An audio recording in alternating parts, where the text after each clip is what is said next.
come back. The elimination game, Game 3 in Oakland. We'll break down the Yankees and the A's.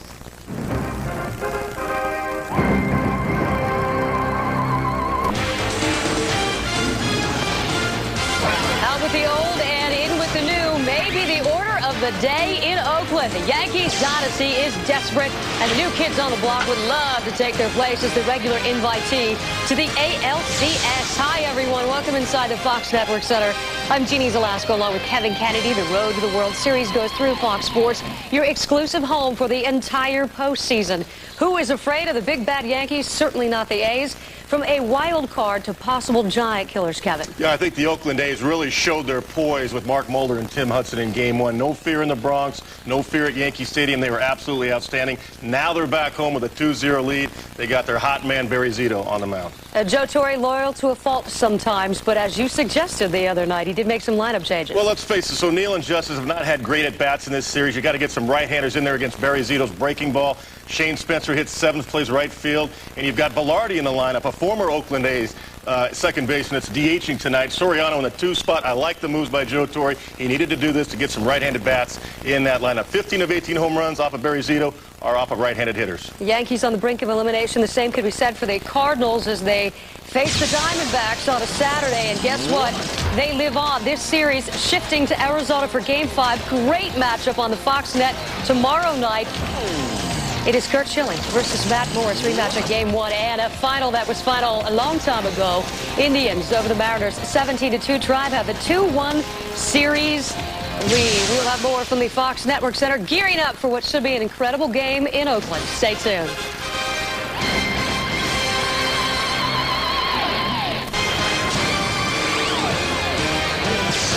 The A's take the field with a chance to do what no team has done in the past 3 years, and the Yankees season with a loss. Welcome back to the Fox Network Center. Kevin Kennedy, break it down for us. What do the Yankees have to do to survive? What do the A's have to do to get rid of them? Well, the Yankees got to swing the bats a lot better than they did in Game 1 and Game 2. They just did not swing the bats well. They have to use their legs and get down and get their big guys going. Now, Mussina's on the mound in this game. This guy was outstanding in his last 7 starts. 5-0, a 1.10 earned run average. A great fastball, great command, doesn't walk anybody, and a great overhand knuckle curve you're going to see tonight. Bernie Williams has got to get his bat going. 3 for 30 versus Oakland in 2001 and the ALDS. That will not get it done. They've got to get that offense going. For the Oakland A's, Zito was the pitcher of the month in the American League in August and September. 9-0, 1.37 earned run average. And again, you're going to see tonight a lights-out, best overhand curveball, in my opinion, in Major League Baseball today from a left-hander. Oakland has won 8 straight games versus the Yankees this season, including 2 games in the divisional series. And the Yankees, again, have to make adjustments. Derek Jeter is 5 for 8. He's going down. He's using his legs. He's driving the ball to all field with backspin. The rest of the Yankees have not had great at-bats. Therefore, the lineup changes tonight for Joe Torre. I think it's a good move because then you got 2 lefties off the bench like O'Neill and Justice for better matchups when they bring the right-handers in should they knock Zito out. And this could help the championship series start to take shape. At least we know half of the bracket in the National League. The Braves have moved on. Should be a great pitching situation in Arizona tomorrow night on the Fox Network. I'm looking forward to that. That's Schilling tomorrow night for the Diamondbacks and Matt Morris, who's outstanding. Now, Schilling won Game 1, 1-0. Schilling was outstanding, but Matt Morris can lock you up, too. He's got a great overhand curveball as well. And guess what? Who might be in relief? It would be Randy Johnson should Schilling get in trouble. Randy Johnson has pitched in relief in the 95 playoffs before. It was Bob Brenly's plan all along. Looks like that's what it's going to happen. Yeah, nice pen if you can get it. Let's look at these starters for tonight because the journey continues in Oakland. How long has it been since you've heard this? A must-win situation for the Yankees. Fox Tuesday. Look at these starters for tonight because the journey continues in Oakland. How long has it been since you've heard this? A must-win situation for the Yankees. Action from Oakland. At Yankee Stadium, the brash young Oakland A's looked every part the second half juggernaut they were in the regular season. A combination of power hitting and dominant pitching has left New York frustrated in an 0-2 hole. But these are the Yankees, and the 3-time defending world champions are still breathing and still fighting. Game 3 is next.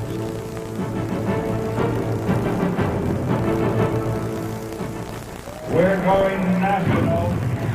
Welcome to a sold-out Network Associates Coliseum in Oakland, California. Game 3 between Jason Giambi and the Oakland Athletics taking on Paul O'Neill, Joe Torre, and Derek Jeter's New York Yankees. And a pleasant good evening to you. Alongside Steve Lyons, I'm Tom Brenneman. Welcome to playoff baseball here on Fox. Never before in a best-of-5 series has a team lost the first 2 games at home and come back to win that series. But then again, you're not talking about the New York Yankees. The defending champs. It's amazing that they may be getting a taste of their own medicine. If they lose this game, they will be getting swept out of a series. Joe Torre told us earlier today that he needs his team to be more aggressive. They have not led in a ball game against the Oakland A's for the last 76 innings. So he's made some changes. There's your first 3 hitters in the lineup. Knobloch, Soriano, and Jeter hitting 1, 2, 3. More than 100 stolen bases between those guys. He says, I want my team to be overly aggressive. Shane Spencer starts in right. Randy Velarde, the DH. No Paul O'Neill, nor David Justice. The problem for the Yankees, getting runners home, hitting guys on base. And tonight, they face Barry Zito. Not getting any easier against Barry Zito because the shadows in this ball game with the time of day that we're starting could be a problem. Barry Zito has probably the best left-handed curveball in the game today, and when he starts flipping that ball up into the shadows, he's going to be awfully difficult to hit. Joe Torre told us they can't win 3 games today. They have to take 1 game at a time. The Yankees down 2-0. The A's trying to finish them off in a 3-game sweep. Game 3 next.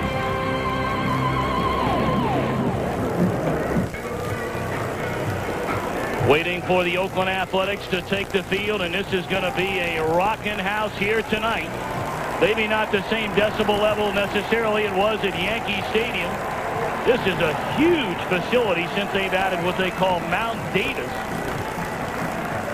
When the Oakland Raiders returned a couple of years ago, and we expect to have close to 57,000 fans on hand for baseball only. They can only announce it at a little more than 43,000. That's because of all those extra football seats. This section way up here technically isn't counted as baseball seating. So once you finally get guys up in those seats, you're talking about a football type of crowd, and that's the kind of crowd that the Oakland A's are hoping for here at home. And you know, one of the reasons why Zito has not taken the mound out there is because he takes maybe longer than any other pitcher in baseball to warm up. He's been out there warming up since 7 after the hour of 4 o'clock. It's almost an hour that he warms up to get himself ready to pitch a ball game. Now, what about the shadows? You brought them up a little bit earlier, Steve. Twilight here in the west. There you get a look at where they fall just beyond the second base bag. Well, I thought that they might be worse than they are right now. I thought that this shadow would start a little bit closer in here and then start moving out that way. As you can tell, it's already out of the infield, but that is the worst shadow that a guy can play in. When it's bright out in this area, and then as a hitter, you're standing in the darkness or in the shadow, and you're looking into the brightness out off the center field wall where the paint has a little bit of gloss on it. That's the toughest shadow to hit out of. And here come the Athletics leading this series 2-0.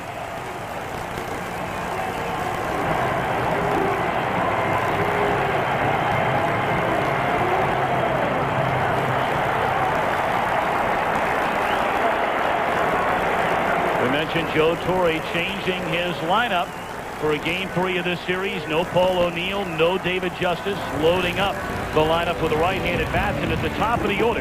Chuck Knobloch will lead off in left. Alfonso Soriano at second. Derek Jeter, 5 hits and 8 at-bats in the series, is at short. Bernie Williams in center. Tino Martinez at first. Jorge Posada behind the plate. Shane Spencer getting the nod in right field. Randy Velarde, the designated hitter. And the former Athletic Scott Brocious is at third.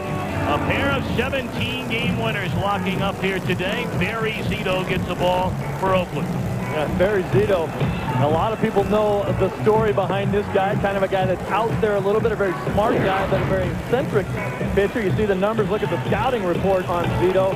He has learned to use both sides of the plate with his fastball. That's what's made the difference for him in the second half.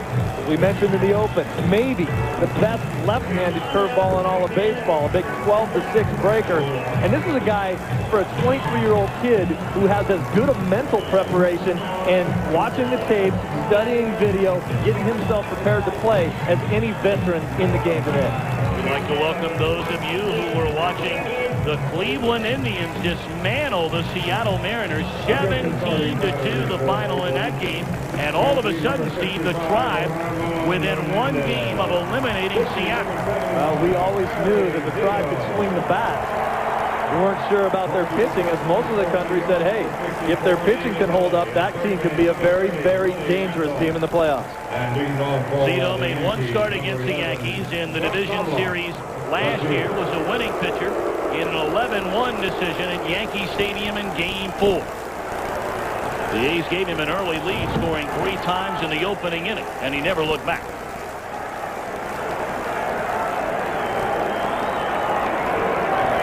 Chuck Knobloch, 3 hits and 8 at-bats, has knocked in a run in this series, and here we go, Game 3 from Oakland. A fastball high and away, and we're underway. 1-0 to Knobloch. A down year overall for Knobloch. In fact, his worst as a major leaguer. A .250 hitter, 9 home runs, 44 batted in. 2-0. Well, a pretty widely publicized move into left field for Chuck Knobloch after the problems he had fielding at second base. Try to hope that he didn't take his concentration from left field and have it detract from what he does at the plate, because this is a guy that needs to be the catalyst of this ball club. Look at the numbers over the last 3 seasons and this year. Everything clearly way down, including the on-base percentage. He's the leadoff guy. 2-1 on the way. And it's swung on and fouled back out of play.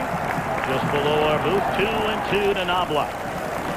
You remember last year, Tommy, when he was going through all his throwing problems at second base and they were talking about benching him, or they didn't know what to do with him, or DHing him. To a man, the Yankees said, without Knobloch at the top of our order, we're not winning anything.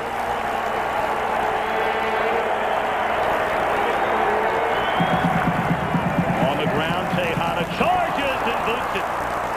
That'll be an error on Miguel Tejada. He committed 20 errors during the season, his lowest total since getting the everyday shortstop job. Well, you know, this is a play where Tejada turns this into a do-or-die play, coming in to field it off the wrong foot, and hits him right off the heel of his glove. But what he didn't know is that Knobloch got a terrible jump out of the box. Knobloch was acting like he fouled that pitch off or something. Took him forever to get out of the box. There's the ball right off the heel, right off the thumb of the glove. That's a play that does not need to be made that way. Check out Knobloch, like he didn't even know where the ball was after he hit it. Took him a step to get out of there. You talked about being aggressive. Joe Torre told us he plans on being very aggressive. Why not? You're down 0-2 in the series. And here's Soriano. Pushes a bunt right at Giambi. So the Yankees trying to play small ball right out of the box. And Soriano can't put it on the ground. 1 away. Let's take a look at the Athletics defensively. Terrence Long, Johnny Damon, and Jermaine Dye, one of the best outfield arms in all of baseball. Left, center, and right. Chavez, Tejada, Menachino, Giambi, third to first, a battery of Zito, and Ramon Hernandez.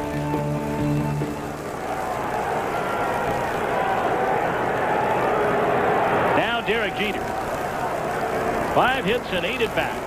Has not scored a run in this series, and that pretty much is all you need to know about the Yankees. If Jeter's not scoring, the chances of them winning games is slim.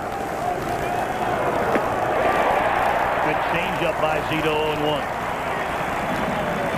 Look at the numbers so far. 429 average, 4 hits, 7 RBIs. All those multi-hit games, a 12-game postseason hitting streak. What a post-game performer this guy has been in his Yankee seasons. 0-1 on the way, and it's popped up. Zito got in on Jeter again. This could be a tough play, and Dye calling off Menachino. 2 gone in the inning. That is a battle with the sunshine in right and center. I love the fact that Dye came in to make this play. Look at him hustling in to make this play. A lot of right fielders would say, hey, I don't want any part of this. You second baseman, you come on out and get this. The key to that was the communication. You could see Dye screaming for Menachino to get out of the way, and Frankie did a great job of stopping, getting out of the way, and let the outfielder who's coming in on the play make the easier play. Knobloch reached on the air by Tejada to begin the inning. He's still standing over there with 2 away, and now it's Bernie Williams. Only 1 hit in 8 at bats, so 1 hit was a double.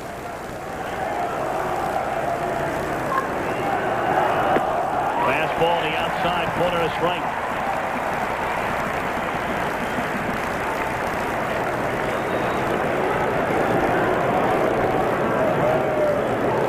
How about this 1-2-3 punch in the front of Art Howe's pitching rotation?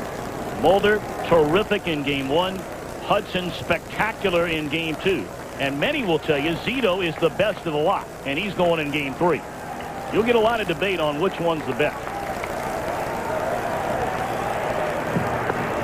But the numbers clearly don't lie. I mean, it takes you back to Catfish and Vita Blue and Kenny Holtzman. Reminds you a lot of the Yankees staff in their recent World Series championship days here over the last 5 or 6 seasons. They did it with a pretty decent offense and a lot of pitching.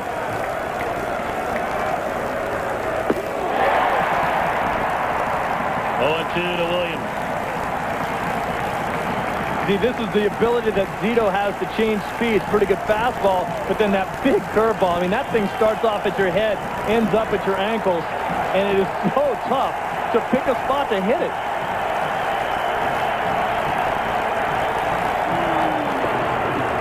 Time was called by Williams at the plate before the 0-2 pitch. Williams told me before the game that the way that he tries to approach Zito is that he knows he's going to try to get in on his hands with that fastball. But if he sees the elevation of the pitch change, then he has to sit as a hitter. Curveball gets flipped up out of the pitcher's hand, and a fastball comes out of it on a much different trajectory. So Williams is up there looking for the trajectory of the pitch. He knows if he has to change his eye level, his eye angle to see the ball and has to raise up, then he has to sit back as a hitter because he knows it's going to be a breaking ball.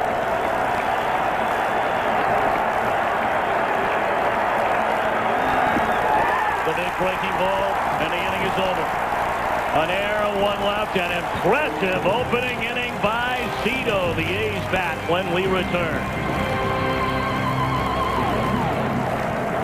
How's Oakland A's the wild card, believe it or not, into the American League postseason, winners of 102 games, and here's the way he fills out the lineup card. Johnny Damon, Miguel Tejada, and Jason Giambi, the front 3. Jermaine Dye, Eric Chavez, and Jeremy Giambi, the DH. Terrence Long, a couple of home runs in game 1, will be followed by Hernandez, and then the second baseman, Frank Menechino. Mike Mussina, 17-11 on the year for the Yankees. And here's Damon, who looks at strike 1.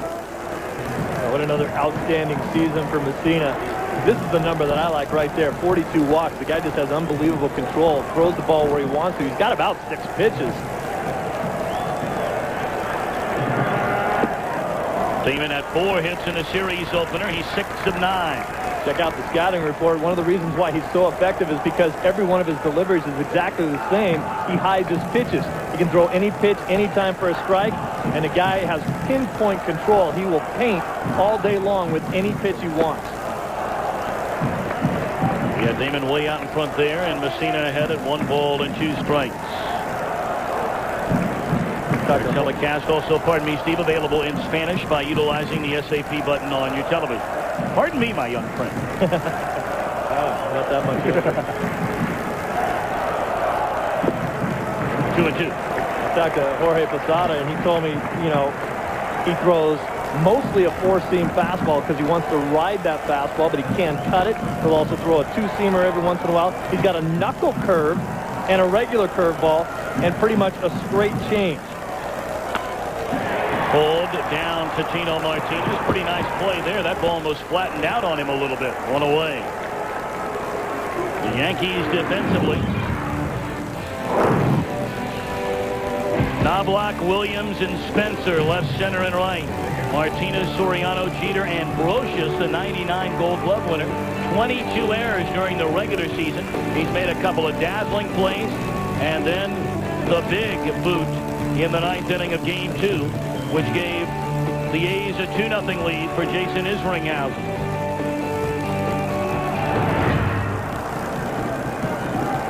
Now Miguel Tejada hit 31 home runs during the regular season. Broken bat grounder down to third. And Brocious, having to fear the bat coming his way, was able to collect it, throw out Tejada, and get out of the way. You know what, Tommy? I'm not so sure that Brocious even saw that bat coming, because if he did, I don't know if he would have been able to catch the ball. Watch his eyes here. See if he sees the bat. I don't think he sees it. He's looking at the ball. Number 16. Kicks it around there a little bit and then throws him out.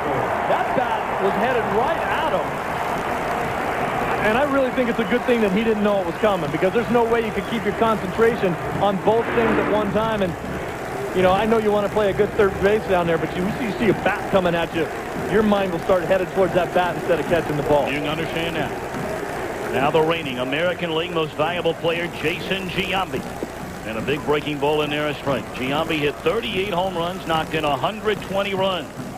He'll get some votes for the league's most valuable player again this year. And as everybody's been talking throughout the series, Giambi a free agent at season's end. 0-2.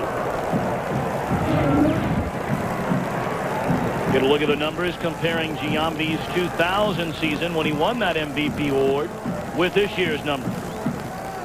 Pretty good comparisons right down the line. And when you talk about one guy on one ball club that clearly leads his team, you talk about Jason Giambi almost exclusively. I mean, I don't know that there's another one guy on a franchise that leads the team any better than this guy leads this one. Good morning, good afternoon, and good night, Mussina says to Giambi in a 1-2-3 opening inning.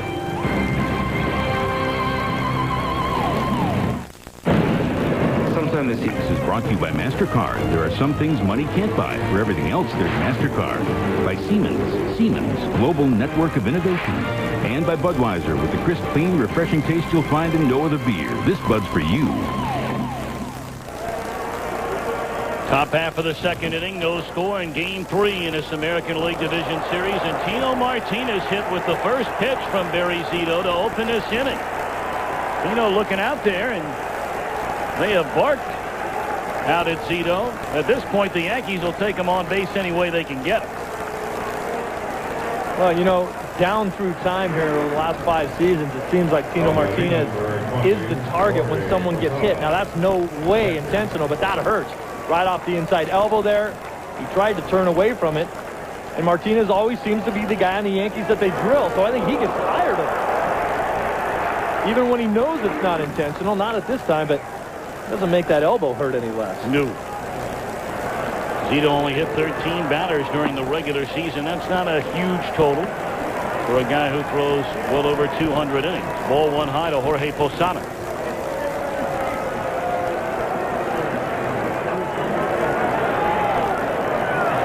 Posada 3 of 7 in the series is double. And here's a pitch from Zito, and it's inside. 2-0. Kerwin Danley calling the balls and strikes here today. Jerry Lane at first, Mark Hirschbeck at second, Ron Kulpa at third, and down the left field line, Steve Ripley, Ted Barrett down the right field line.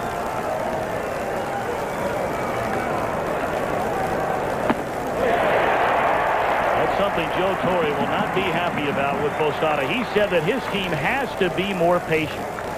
More patient at the plate and more aggressive on the bases. Now, when you hit the first guy and then you go 2 balls, no strikes on the second, you might think guys would take a strike and see what Zito's got going there. Then you swing at a pitch almost over your head. 3-1. Well, the Yankee offense limping towards the finish line. Ever since really it assumed control of the American League East, distancing itself from Boston. Or Boston distanced themselves from the Yankees. That's a good point.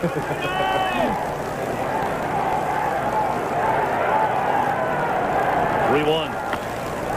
Should be 2. Chavez. Menachino on the back. Gets his toe on the back. And completes a double play. That's a big-time play there by Frank Menachino.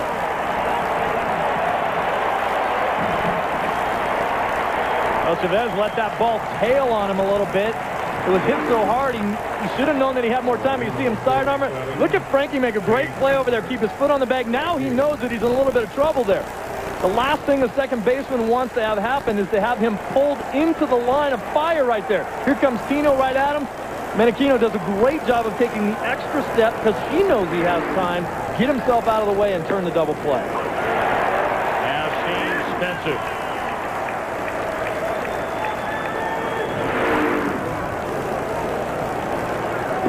Spencer getting his first start of the series. This is his first at bat in the series. But when this guy plays, he puts up some good numbers. Yes, he does. I mean, for a part-time player to do what he's done, the number of at-bats that he's had for the Yankees.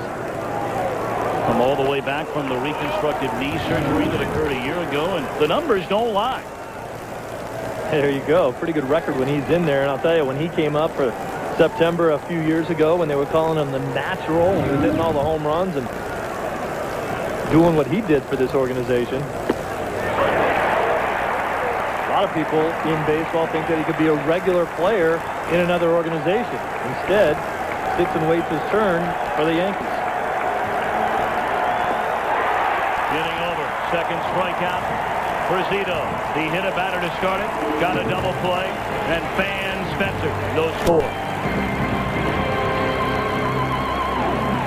He's on Fox is brought to you by Energizer. Do you have the bunny inside? And by your neighborhood 7-Eleven store. Oh, thank heaven for 7-Eleven.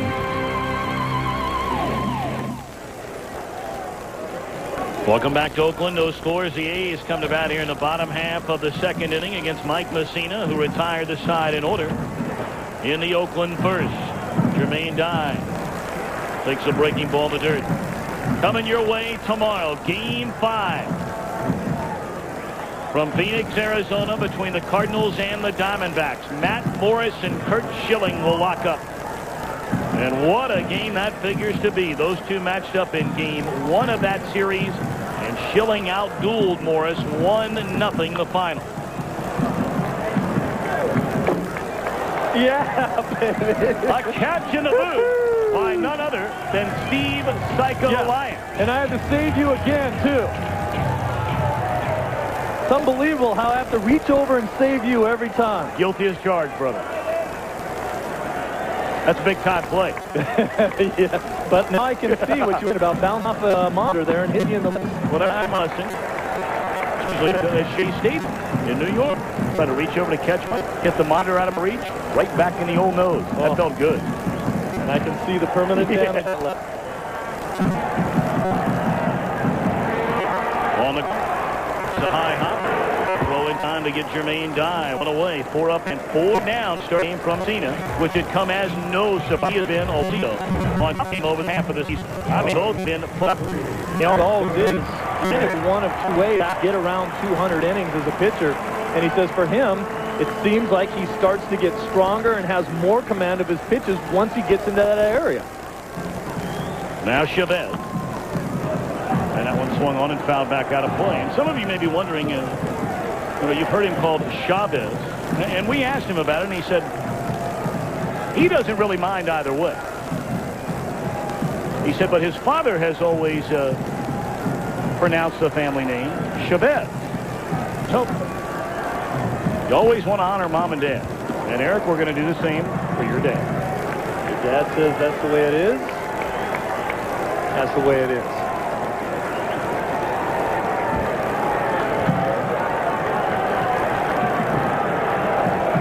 Well, I'm sweating after that. I feel like I made my very first postseason putout. Well, you did.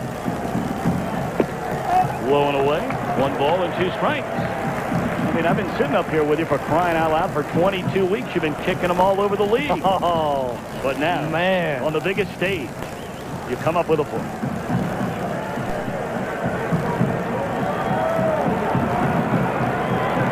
One-two pitch. On the ground at Jeter. They had him played that way.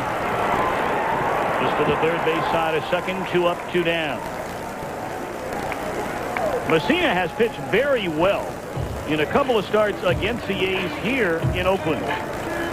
And, you know, watch the way Jeter has this ball played. He's way up the middle. Now, Jeter still has the bad left hamstring, so he will shade himself much more up the middle than he normally would. Plus, he's got Brocious over at third that still has great range and can cover some ground, but Jeter can't cover as much ground with the bad leg. So he'll shade himself up the middle more often than not, because a lot of the balls over there in the 6 hole between the third baseman and the shortstop are going to be hits anyway. Taken high, 1-0 to Jeremy Giambi, getting his second start of the series. 1 hit in 5 at-bats. He has a double as his only hit. 12 home runs during the regular year, and 57 batted in. Swing and a miss. Started to talk about Mussina. His first start out here, he went 6 innings, allowed 3 earned runs. His last start here, he went 8 innings and never once pitched out of the stretch. Not one time. Allowed 2 hits, both of them solo home runs. In fact, they came by Tejada and Chavez. But he had to leave the game tied at 2. Mike Stanton gave it up, allowing a home run off the bat of Jason Giambi in a 4-2 Oakland win. It's amazing to think that you could go through an entire game and never pitch out of the stretch and give up 2 runs. 1-2 on Jeremy Giambi. Swung on and fouled back out of play. When Art Howe said that to us yesterday, I'm thinking, now I already know I'm a dummy, and I feel dumber now, because I'm trying to figure out what he's talking about. Never pitched out of his stretch. And they said, well, now you get it figured out. Yeah. Well, for some people, it takes a little longer. Yeah. I'll tell you, though, Tom, in the games that we've seen, in the games we've watched on TV as well throughout these playoffs, we've seen classic ability of pitchers to be able to get inside on hitters. And everybody will tell you, every pitching coach around the league will tell you that if you cannot pitch inside, you can't pitch in the big leagues. If you can't get in there, there's another guy that knows how to get inside, Andy Pettit. But some unbelievable ability to go in and bury guys in on their hands. Giambi rolls over one foul at the first base line. Can you ever remember very early in a postseason where there have been as many great pitching performances as we have seen around baseball already? You know, they always say that once the playoffs roll around, the offensive numbers will go down because these teams are facing the best pitching staff in the game at that point in time.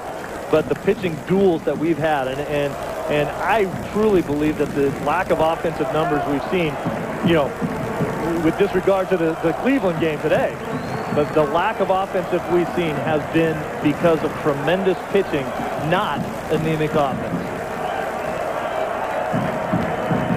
2-2 again on Giambi. The breaking ball stays high and away. 3-2. A good at bat here by Jeremy Giambi. By far the best of any Oakland hitter. And what a patient bunch this Oakland team has been the last 2 years.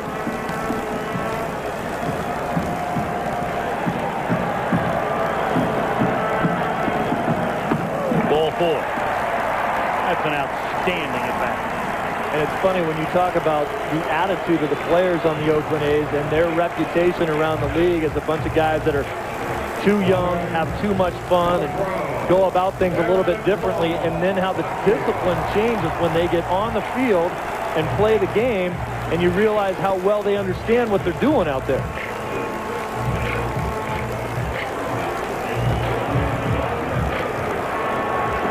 Mussina only walked a little more than 1 batter per 9 innings. Had the second best control amongst all American League pitchers. So a rare walk indeed. And here's Terrence Long. And there's Frank. Long homered twice in game 1. He's 4 of 8 in the series.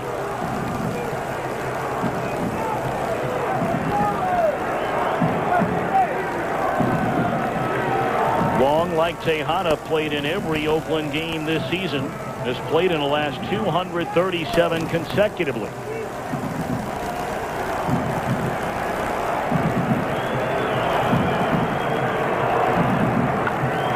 High drive down the right field line towards the corner at Spencer, and that ball is out of play.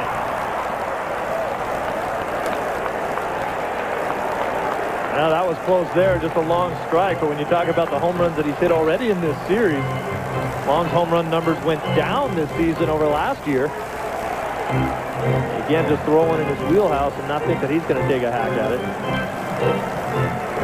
Saw Roger Clemens there. Joe Torre did not give good news before the ball game today. as to what might be the availability of Clemens should we get to Game 5. More on that later.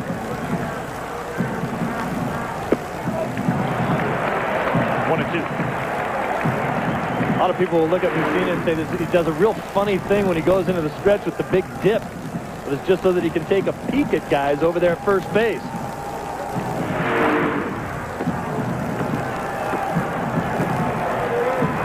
You see him bend way over into the stretch, but what he's really doing is trying to get a better peek at the guy at first base so that he doesn't have to get into the top of his motion, standing there with the pause, and then have to peek over and see what the guy's doing. He likes to get a better look and have a feel for what the guy's doing on first base right there before he gets to that point.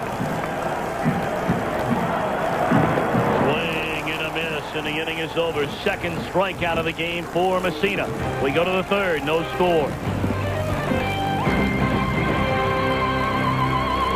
His team is down 0-2. We asked Joe Torre yesterday, what's the Yankee mindset coming into Game 3? We really can't be thinking too big here. You know, you can't allow yourself to say, oh my goodness, we can't afford to lose, or we have to win all 3 games that are left in this thing, and because then it becomes a little, you know, awesome. So you really have to think in terms of going out there and, you know, winning tomorrow, and just going and taking it one step at a time. Even at it a little bit longer, they need to win an inning at a time. So it's been so tough for them to be aggressive because they haven't jumped out to a lead in any of these games. We mentioned in the open, they haven't jumped out to a lead in 76 innings coming into this game against the Oakland A's. Randy Velarde, a surprise addition to the Yankees starting lineup here tonight. Good breaking ball in there by Zito, and it's 1-2. Velarde came back to the Yankees, where he left 4 years ago. Has only hit 152 since coming back, appearing in just 15 games. But a right-handed hitter against the lefty Zito.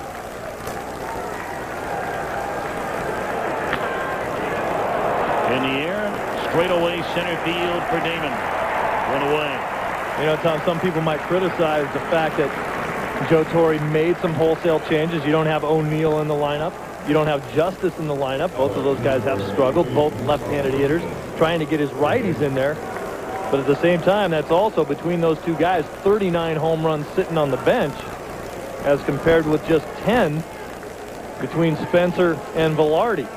Obviously, he's thinking this is going to be more of a low-scoring game, and you might not need the pop. You need someone that can get on base and figure out a way to push across a couple runs, much the same way the National League plays the game. Scott Brocious looks at a strike from Zito.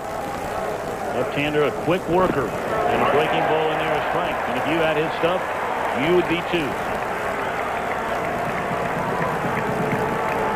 Well, Justice and O'Neill aren't the only two struggling in this Yankee lineup. You can throw Bernie Williams in there as well. 3 guys that have been in the heart of the order. Foul back out of play.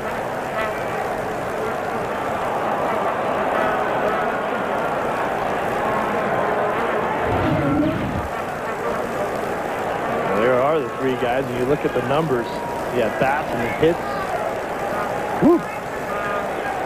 That's not the Yankee type of lineup that we've noticed in postseasons past. In the air, Menachino waving off Giambi. 2 away.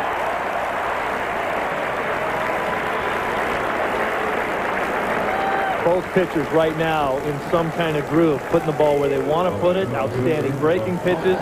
I think that's what I've been most impressed with in the postseason, as we talked before, the crispness of the breaking balls that are being thrown in these games. Very few hung breaking balls. We all know what happens to those. Now Chuck Knobloch, he reached on an error. Leading off the ball game, an error by the shortstop Tejada. And he looks at ball 1.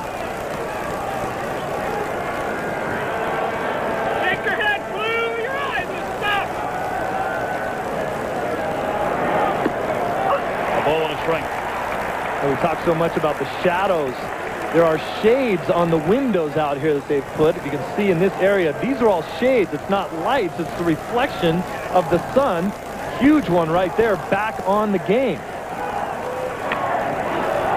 Wouldn't you think they'd change those by now? I think what they said is that most of those shades would be up during the game, but the problem is the people that are sitting in those luxury boxes have opened them only halfway up because that shades the sun from them. Here's the shade in here. The sun's hitting them directly in the eye, so that protects them from the sun a little bit. But it glares back onto the field. Now, it's not directly behind the pitcher, so you have some room out there where you can see, but you can look at Knobloch in his face. The angle of the glare shines right back towards home plate, so you might not be looking directly into it, but you are feeling the effects of it.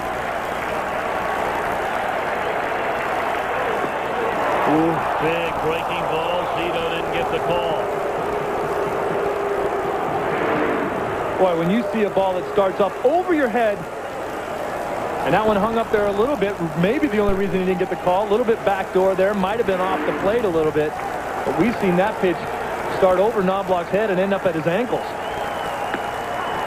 By the changeup that sailed away from him there, and Knobloch works the count full. 2 down, nobody on, no score. Top of the 3rd inning. Game 3 in this American League Division Series. If you're Knobloch right here, you look dead red, and if he throws you a breaking ball, you're gone. He did get a fastball, and he was tardy on it. Fair territory, Giambi. The first 1-2-3 inning in the game for Zito. Still no score. Trying to launch this one out of the park, but Jock Jones was there to bring it back. That looked like it may have been a home run. Jock Jones pulled one back into the ballpark by the tip of the webbing. Pick up the specially marked Mach 3-pack with the free limited edition watch. Look inside for your game piece and tune in to Game 3 of the World Series on Fox to see if you've won a trip to a game of the 2002 World Series. Mulder and Hudson with the first 2. Zito here in Game 3. And they're hoping to paint the town green before tonight is over. Trying to sweep the defending champion New York Yankees. The 3-time world champion New York Yankees.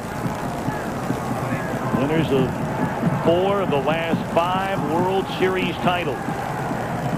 0-1 to Ramon Hernandez. And quickly 0-2. Hernandez, 0 for 6 in the series, has drawn a walk, been hit by a pitch. And for a guy not known for his defense, he has played very good behind the plate in now 2 straight division series against the Yankees. Thrown out 3 of 5 would-be base stealers. And he's still a very good fastball hitter. You can't make a mistake to this guy, or he'll put it in the seats.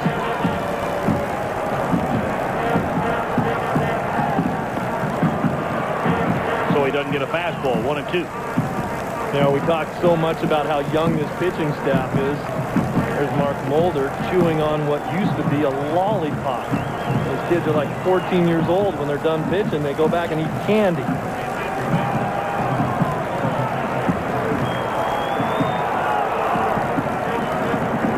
on Hernandez.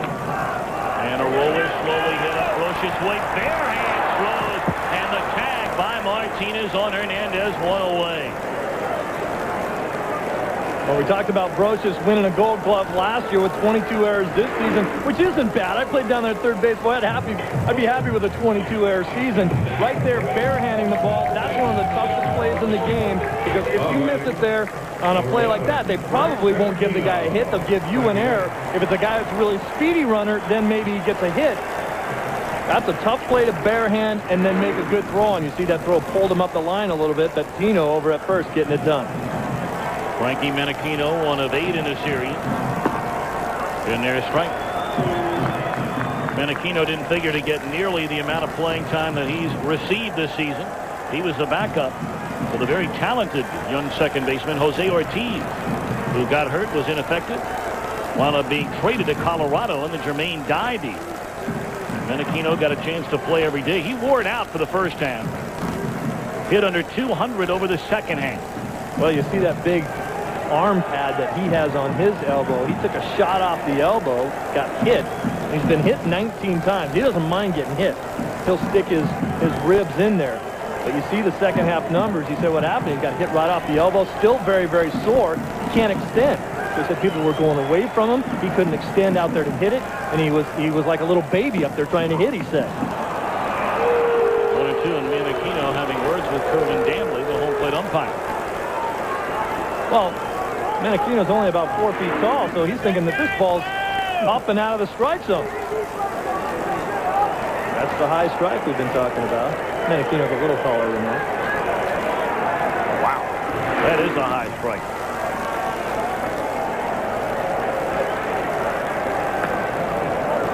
Or it'll stay there. Menachino from New York, from Brooklyn, went home when baseball shut down after the attack on the country. Kind of made a surprise visit. Didn't tell anybody he was going home to Staten Island and surprised some of his friends there and wanted to make sure that everybody was okay. He was pumped to play the series in New York City. Breaking ball low and away. And we continue to send all our thoughts and prayers to all those brave men and women who are still going through the rubble at the World Trade Center. Haven't forgotten about those at the Pentagon either, or outside of Pennsylvania, and our fighting men and women overseas. In the air, right center field. And Tony Williams is there on number 2. We asked Art Howe any chance his team could be getting a little cocky up 2 games to none. I don't think there's any chance of that. We learned a valuable lesson last year playing the Yankees. We won the first game, had the home field advantage, and that disappeared in a hurry. And I just had to talk with the guys. We're going to keep the pedal to the metal. We're going to have to keep playing as hard as we can play because we don't want to give them a crack in the door. They're champions for a reason. Art Howe doing a tremendous job with this organization and has ever since he took over. And he was in a situation when he took over this team in 1996. They were terrible, and there was no light at the end of the tunnel. And he built this franchise, he along with Billy Beane. There was starting to be a little light at the end of the tunnel with some younger talent coming up. Then there was some thoughts that maybe Art Howe would get fired. They decided to hang on to him, and what a blessing, too, because he took them through the hard times, and he deserves to be around here to see what this organization has become. That's why he's generally smiling over there. He looks like he's smiling even when he isn't smiling. He just has that look about him. And what a delightful guy to be around. Both these managers. I mean, 2 guys you'd love to have as your father-in-law. Well, Joe Torre, there's no question about the class that he has brought with him to the Yankee organization since he's been there. And Art Howe, I believe, just needs a little bit more time to develop that type of a reputation because his team's a good team now. I mean, for so long, nobody cared about the Oakland A's. You didn't know what he was doing with this ball club. That man right there, Jason Giambi, pretty much runs the show, makes Art Howe's job a lot easier. 2 down, nobody on. 2-2 on Johnny Damon, who bounced down to Martinez his first time up. This one a grounder at Soriano. And the inning is over. 1, 2, 3 for Mussina. We go to the 4th. No score in Oakland. The Yankees down 2 games to none in this best-of-5 series. Major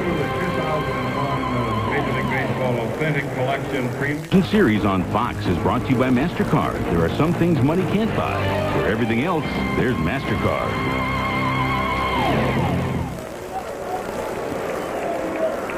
Top half of the 4th inning.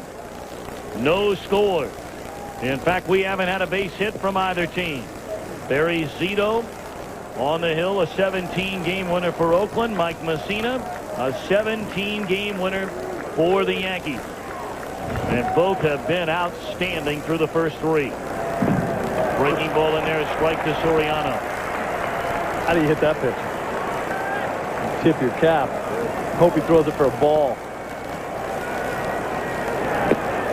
Then he comes back with a changeup. Man, does this guy have good stuff. Well, both of these guys throw so similarly through their delivery. You can't tell when the ball comes out of their hand which pitch it is because they are exactly the same with each delivery.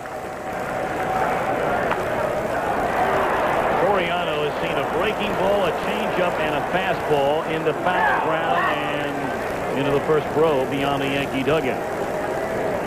You know, the Zito you're seeing now is not the Barry Zito that Oakland fans saw in the first half of the season. Bear in mind, through the end of July, Zito was 6-7 in 22 starts with an ERA of over 5. But look what took place since then. 11 wins and a 1.32 ERA. He said a talk with his father got his entire year turned around. His dad told him, I don't know if you're just living on what you did last year, whether you're worried about too much what you're doing this year, whether you're overconfident, but you should be a lot better than the way you're pitching. Got him back to his focus of pitching instead of trying to strike out everybody. Zito was trying to get too many strikeouts. And there's a strikeout. Once he stopped worrying about him, he started getting them again. Don't forget, tomorrow on America's favorite pregame show, JB, Terry, Howie, and Chris will take a look at 2 NFL players ready to fight for their country if called upon. Then the Monsters in the Midway. And Brian Urlacher, their outstanding linebacker, will be part of our show. Fox NFL Sunday gets underway, noon Eastern, 9 Pacific, only on Fox. Well, I'm going to look for Jeter to start thinking about the ball inside and cheat a little bit. He's such a great off-field hitter. His first couple seasons, when he was vulnerable to the pitch away from him, he learned so quickly that he needed to be able to inside out the ball into right center field for hits. Then he became one of the best in the game at doing that. Great inside out swings. You think of guys like Edgar Martinez. Think of Derek Jeter too, but they have been busting him in so much. Classic at bat against Hudson in game 2, where he swung at a couple balls that would have hit him. But he said, I know they're going to go in there. Sooner or later, I might have to cheat and look at the top one down the left field line. What a selection Derek Jeter was coming out of high school in Kalamazoo, Michigan. The first-round pick in June of '92, the 6th pick overall. 5th all-time highest career batting average in Yankee history. Part of the score. Good fastball there on the inside corner. Jeter disagreed. Well, here's that pitch inside. We talked about guys being able to get in there. Look at that. Jeter, you can see as he's approaching that, trying to get his hands inside that pitch so he can go the other way, but he decides that's too far off the plate for me to hit. So it's still a strike. Zito back with a big breaking ball, and Jeter rolls over it 2-2. Well, Tommy, you know, when I look at numbers sometimes, they don't impress me that much. I could care less about them most of the time. But when I saw that nobody has more hits in the game since 1996 than Derek Jeter, that's impressive.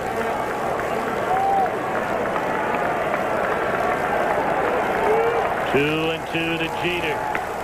And a liner softly hit at second. And Aquino's there. They just continue to pound in on Jeter. And they're teasing him with balls away. You start early in the count, that ball away, fouls it off. Again away. Fastball down. Now we're going to start going in on your hands. There it is. You got the strike.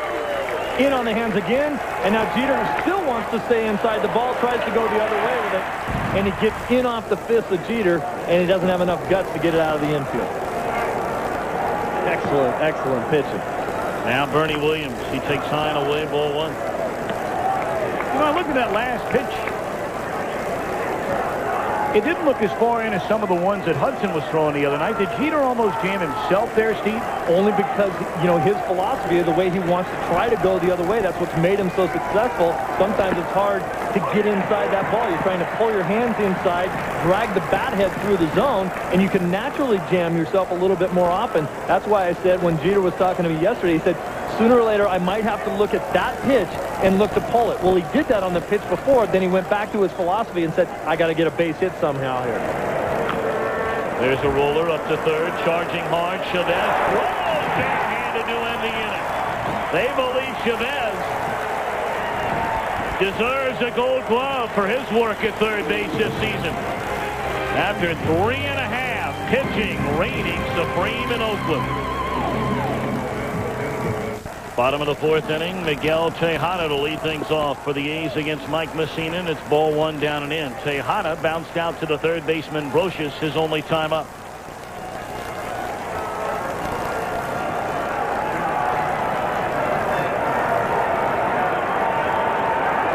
Tejada 31 home runs during the regular season to break his own franchise record for a shortstop.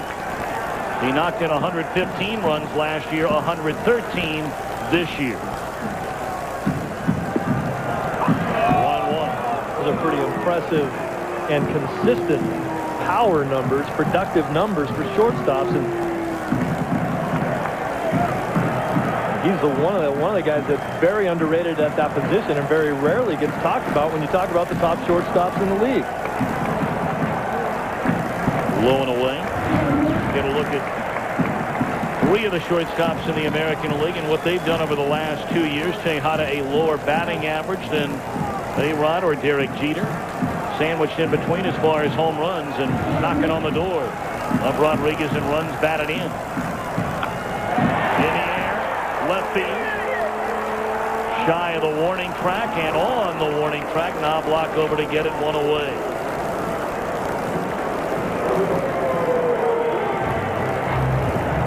Tejada right there knows that he just missed that one. That's the kind of at-bat you have when you have some power. You know it gets in on your hands. You know you didn't get it well enough to get it out of the park. Good balance, just a tad bit late. But he's looking at it right now saying, maybe if I just blow on it hard enough, I can push it out of the ballpark. Hoping that it'll go out of there, but he knew he didn't get enough of it to get it out. Now Jason Giambi struck out on 3 pitches against Mussina, ending the first inning. And the fastball is high. Up and down the Oakland batting order. Players with very good career numbers against Mussina. Not the case for Jason Giambi. We asked Mussina about it yesterday. He said, I had no idea. I don't know if I believe in that. Yeah. But I don't know what his numbers are against me. I think he does. I also think that Mussina is one of those guys that really pitches to his strengths rather than the other guy's weaknesses, though, too.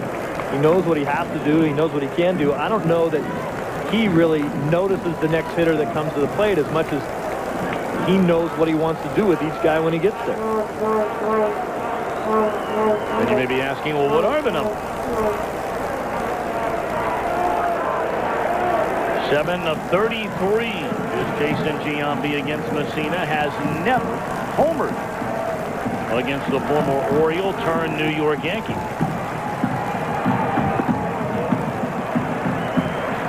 Look out here. A 3-1 count. Neither team with a base hit through the first 3.5 innings of play.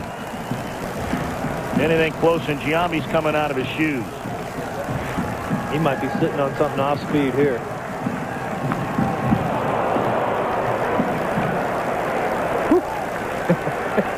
I can feel the wind back here after that cut. Talked to Giambi yesterday, and he said, you know, my conversations with Barry Bonds, he said, we're very much the same with the way we get pitched to in the lineup. He says, if I miss the one mistake during an at-bat that I can hit, I'm in trouble because they'll either walk me or else it gets very tough. They start throwing stuff in the dirt to me when I get 2 strikes. There's a base hit into center field by Giambi, the first hit for either team in the game tonight. Right now, let's go back to our studios in Los Angeles. Here's Jeannie Zelasco. Well, Tom, like the Yankees, the Cardinals were also on the brink of elimination today, using the long ball to fight off the Diamondbacks. Bottom 2, Jim Edmonds with a home run on Friday. Another one today. Bottom 3, Fernando Vina follows the lead. The Cardinals tie up the series. They're off to Arizona. Game 5, presented by Budweiser, tomorrow on Fox. We'll look forward to that one. Curt Schilling against Matt Morris. Schilling outdueled Morris in game 1, winning 1-0. Here's Jermaine Dye with 1 on and 1 out, and Dye a base hit into left field. Giambi advances on to second. And here come the A's. 2 on and only 1 out.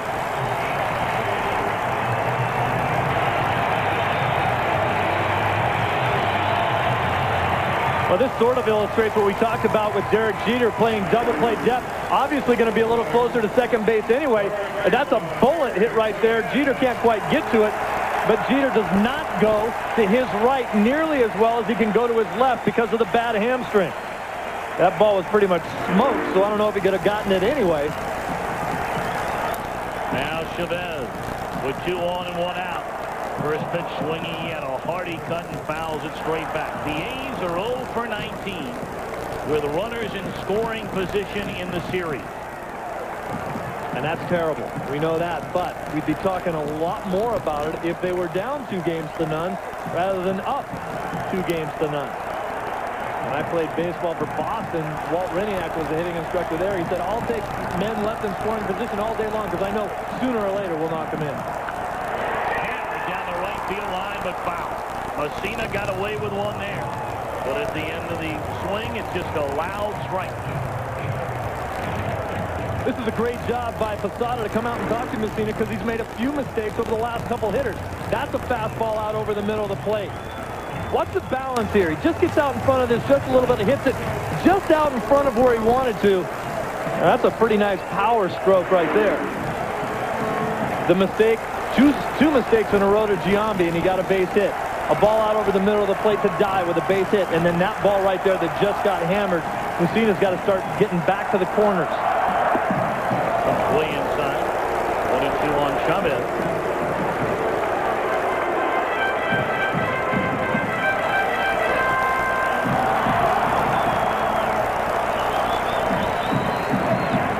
Have had runners all over the bases in this series, but still without a hit with runners in scoring position. 0 for 19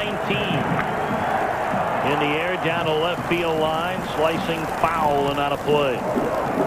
And the A's were a very good hitting team with runners in scoring position on the year. They hit .273, which was 5th best in the American League. But of course, they weren't having to face Clemens, Pettit, and Mussina every night.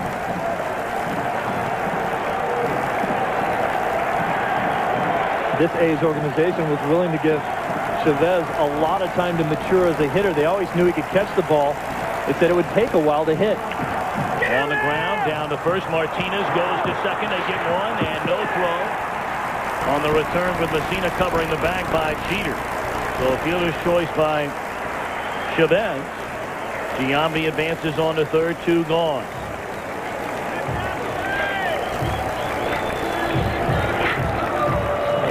Chavez is a guy whose numbers have improved every season. Power numbers, RBIs, and average, all of them up each of his 3 seasons. The 30 home runs this season. He's getting to be the type of hitter that they hoped he could, but much quicker than they thought he would.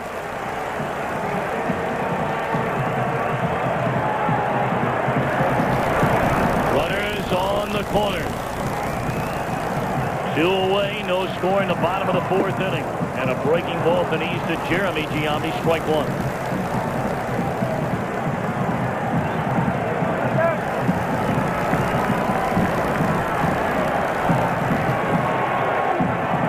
Jeremy trying to knock in his brother Jason, who leads down at third.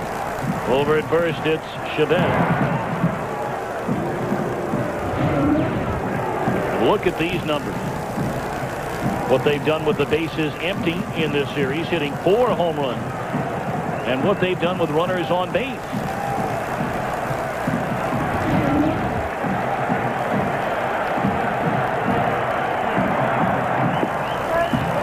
Good save there by Posada on the breaking ball in the dirt. A ball and a strike on Jeremy Giambi.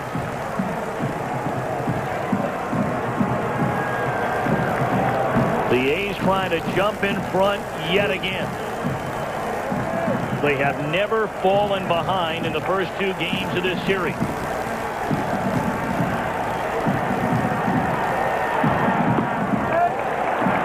and one.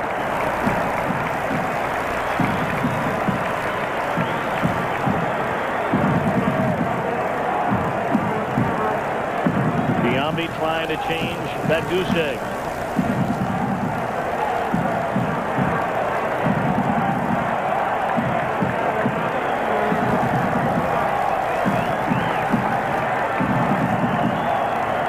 Mussina delivers. 2-0. Mussina wanted that pitch. You see him stare in at the home plate umpire after that. Posada's sitting away. The reason why he didn't get this call here is Posada has to reach back over to catch it. Wasn't the location he wanted.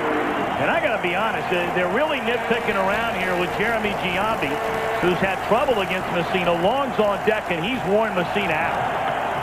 On the ground, back up through the middle. Soriano jumps, but has time to throw out Jeremy Giambi, and that'll end the inning.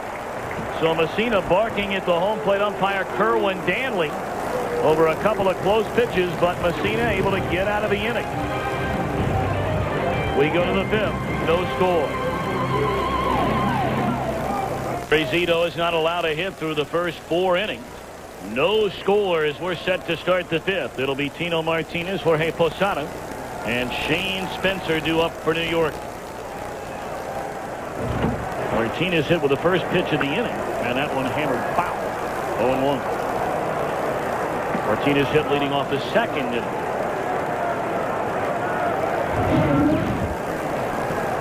It's been a big-time season for Martinez. 34 home runs. The 3rd time in his career he's hit 30 or more homers. 2nd time as a Yankee after a disappointing 2000 campaign, and many well aware that Martinez is a free agent at season's end. Well, I tell you, this guy's been a good player for the Yankees. I know they're all talking about Jason Giambi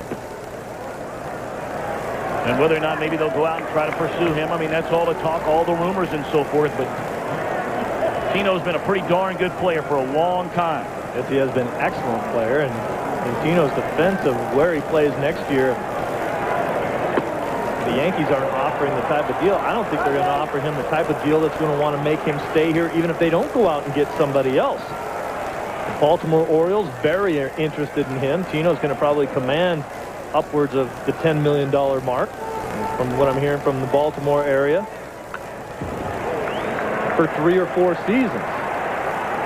Brian Cashman, the GM of the Yankees, may not be willing to do that, sitting next to Reggie Jackson. Of course, Rick Cerrone, the PR director of the Yankees as well. Reggie with the New York Police Department hat on. Of course, Brian Cashman doesn't know if he's coming back to be able to sit across the table from Tino Martinez to talk about a contract. Well, isn't that hard to believe? I mean, it's never me to tell anybody how to run their business, but to think that Brian Cashman, the general manager, and Joe Torre, the manager, winners of 4 of the last 5 World Series, including the last 3. And Joe told us before the game, it looks real good. His contract's going to get done. But it's hard to believe that you'd be talking about the manager of the New York Yankees with all that they've done over the last 5 years on October the 13th, and he doesn't have a contract. Cashman as well. Job security. How can it not be secure in their situation? But George likes to have guys on pins and needles. He likes them to go out there and earn their paycheck every year. 3-2 to Martinez. Lined into center field, right at Damon. Hardest hit ball of the night for the Yankees. We asked Barry Zito now that his team is up 2-0. Have they become the hunted rather than the hunter? I think it might be like that just because we went out and we played them so well the first 2 games. And, you know, they're really raring to get us now instead of the opposite, and maybe how it was for us coming into the series is, you know, these are the big Yanks and we got to take them out and this and that. And, you know, we were kind of the underdog and stuff like that. So I think to an extent, you know, I mean, if you're down 2-0 in a series, regardless of the circumstance, you know, you're fired up. You want to get going. You want to at least get back in the series 2-1. And that's exactly the way Joe Torre said it. All they're thinking about is winning this game. Worry about tomorrow. The A's would rather have a day off tomorrow. That one walked into deep left center field. And it is gone. A solo home run into left field by Jorge Posada. So the scoreless streak ends at 15 innings for the Yankees. And New York a 1-0 lead.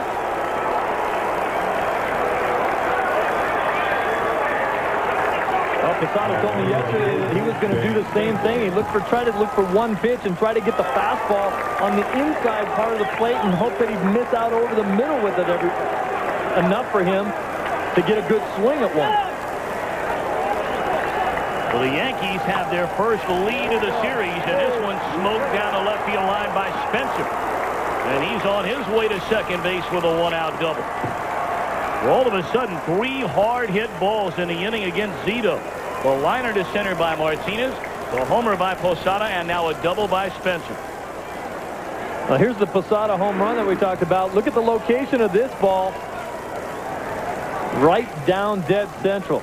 Posada has become, really a mainstay in this Yankee organization behind the plate after it took so long when Joe Girardi and he were splitting time. He's happy about hitting that one. That one was a mistake by Zito, left out over the middle of the plate. Posada hit 22 home runs during the regular season. The first hit of the game, the first run of the game for the Yankees. That one lined into center field, and Damon's got it, has to go into the air. Well, the Yankees not fooling around here in the 5th. They're hacking early, hacking often, and hitting it right on the screws. Well, you get to the point in the game when a guy will start to make an adjustment on what you're doing as far as the pitcher is concerned, and the pitcher has to make another adjustment back. If you fall into patterns and guys start thinking that they're going to see the same pitch in certain situations, then you have to change your pattern as a pitcher. Now Brocious with 2 down. Spencer in scoring position. Fastball to knees on the outside corner. The Yankees obviously have not done much offensively. Only 1 of 12 with runners in scoring position in the series.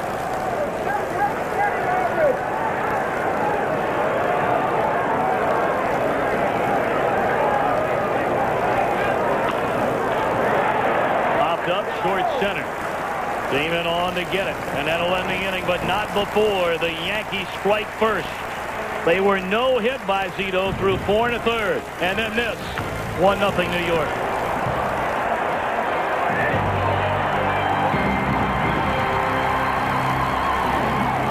Fox is brought to you by Chevy Trucks, the most dependable, longest-lasting trucks on the road. By KFC, there's fast food, then there's KFC. And by Star Wars Episode 1 on DVD, October 16th. Welcome back to Oakland, 1-0. The Yankees in front on the solo home run by Jorge Posada. So now Mike Mussina, given the 1-run lead, he'll be facing the latter third in the batting order, and it starts with Terrence Long. Long homered twice in the A's Game 1 win.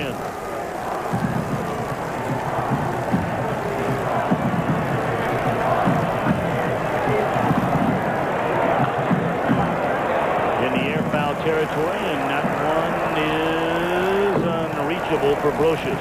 1-1. There's the home runs he talked about in Game 1, right down the line. He gets it out there, just snuck it over the fence, and then not a whole lot of question about that one. He hammered it. Really got the A's going in New York City to try to quiet that crowd down, but that usually doesn't work. Not in New York. Well, they were rocking right to the final out in Game 2 when the Yankees threatened against Jason Isringhausen but could not cash in.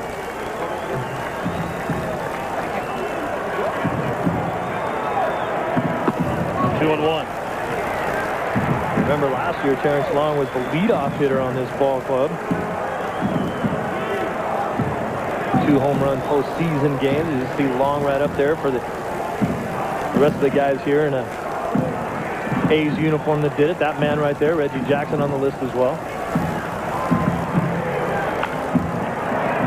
In the air, down to left field line, coming on is Knobloch. Jeter going out, and Jeter runs it down in fair territory, 1 away.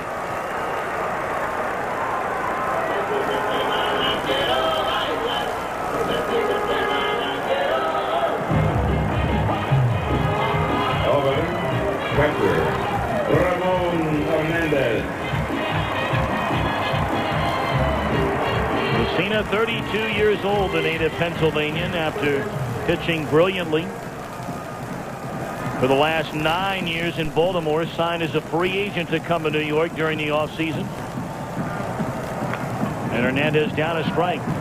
His 160 wins over the last 10 seasons, the 4th most in the majors during that span, behind only Greg Maddux and Tom Glavine in Atlanta. and Randy Johnson in Arizona. Well, Mussina, you can pretty much pencil in 16 to 20 every year. One of those guys that everybody talks about who never really gets enough run support no matter where he's playing.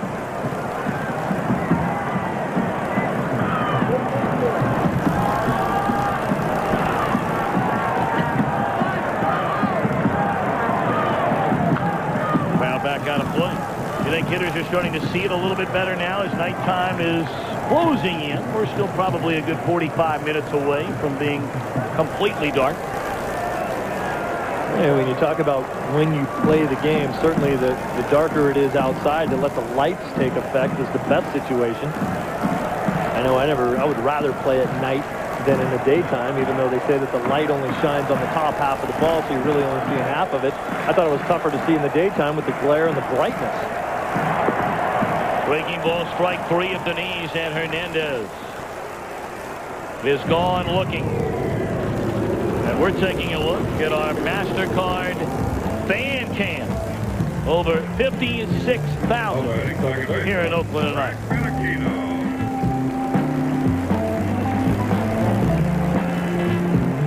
We saw him out there before the game when we got here 4.5 hours before the game, tailgating. Some of them tailgating without a tailgate. Right. They just set up camp in the middle of the parking lot. No car sitting there. That's a good tunage here. 4-1 high to Frank Menachino. Yeah, I mean, they didn't have to wait in line for him to open the parking lot because they didn't have a car. We literally saw people waiting in line to open up the parking lot so they could get a good parking space. Forget about the seat you're sitting in. Fouled out of play.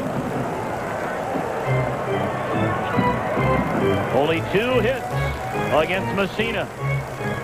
And they came back-to-back in the 4th inning by Jason Giambi and Jermaine Dye. They're here every night.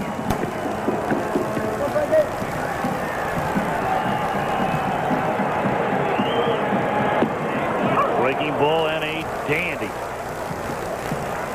Mussina throws that knuckle curve. He'll throw everything at you. Just watch where that thing starts and where it finishes. Menachino looking at that thing saying, there's just no way I can hit it. We are seeing 2 of the best curveballs in the game between Mussina and Zito today. Comes with a high fastball, and Menachino gone swinging. 4 strikeouts for Mussina. We go to the 6th, 1-0 Yankees.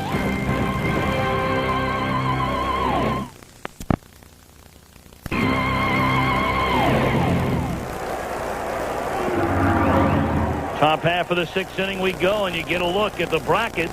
Atlanta already sweeping Houston in the National League. They'll go to Game 5 tomorrow in Arizona. The Cardinals and the Diamondbacks. Cleveland a surprising 2-1 lead over Seattle. And it's a surprise to many, not a surprise to some others, that Oakland would have a 2-0 lead over the Yankees. I mean, a lot of people west of the Mississippi out in this Pacific time zone, some in the Mountain time zone that see the A's play a lot, are not surprised at all that they are leading the 3-time defending world champions. Was that our October Madness bracket? That's it. Right there? I like that. Well, this is an inning right here where Zito has to regain his control and his composure as far as the strike zone is concerned. You don't want to start off throwing balls out over the middle of the plate to the top of the lineup of the Yankees. Fouled back out of play by Knobloch, and it stays at 0-2. Knobloch reached on an error by the shortstop Tejada, leading off the game, and then he popped up to Giambi. Tardy on a 3-2 fastball, ending the 3rd inning. Yeah, I think if you're Chuck Knobloch in this situation, or the situation he had last time, Zito doesn't want to walk you. Short center field, Damon on to get it. Easy play. If he gets to a 3-2 count, I think more times than not, a guy like Knobloch's going to see a fastball to hit. Make him put the ball in play. If there's any indecision and you're late on a 3-2 fastball, then there should be something wrong there. You might even say to yourself, hey, if it's anything else, if it's a breaking ball, I'm either going to be out in front of it and swing at it, or I'm going to take it. It might be strike 3, but I have to sit dead red in that situation.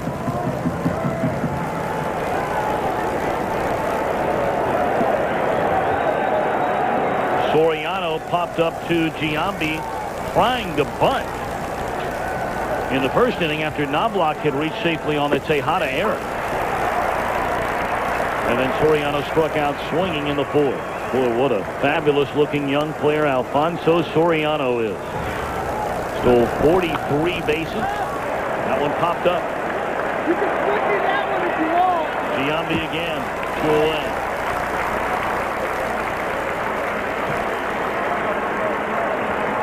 Zito coming back out and reestablishing his command.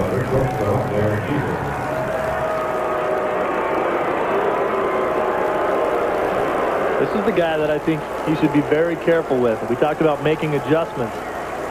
From what Jeter told me yesterday about with the way he's going to have to start approaching some of the at-bats, the way they're trying to get in on him, he starts looking in. We all know that Jeter's got the kind of power to go out of the park to left field. Zito did a great job of mixing it up last time, going in and away. Started off away and then went back inside to Jeter. They start him away with a fastball. He was leaning out there a little bit. Strike one.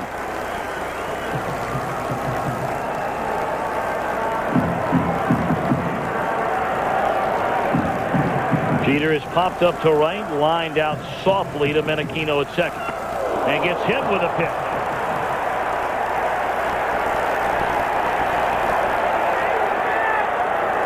Well, hopefully Jeter's going to be all right. That was a fastball that ran way in on him. Not sure where it got him. The hand, forearm, elbow. What do you think? I think it got him right off the hand. And Jeter looked lazy as far as trying to get out of the way on that ball.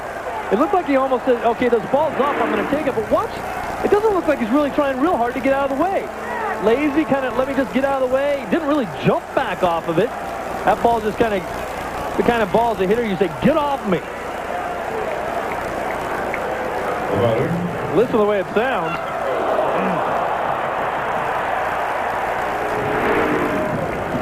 Right off the hand area, right below the pinky.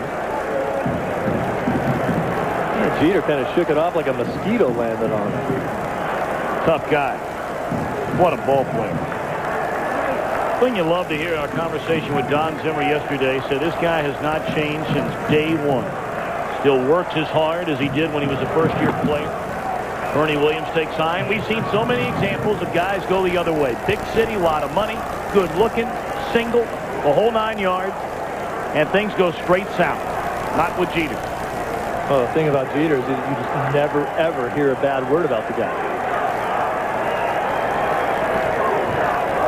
Jeter trying to peek in to see if he can't steal a sign from Hernandez. A lot of good base stealers will take their lead. They get to the point where they can feel comfortable, and then they peek in to see if the catcher will show them anything behind the plate as either what sign they're calling or how they're setting up back there.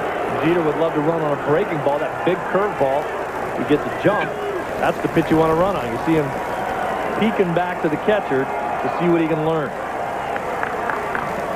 Jeter 27 stolen bases during the regular season in 30 attempts.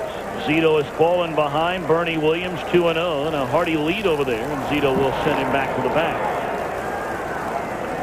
The Yankees stole 161 bases this year. I mean, they're not one of these lumbering American League teams, station to station, and stand around and wait for the home run ball. Second in the American League in stolen bases. Jeter at 27 on the year. 2-1. 27 with a bad leg. He's had a bad hamstring for a good part of the season.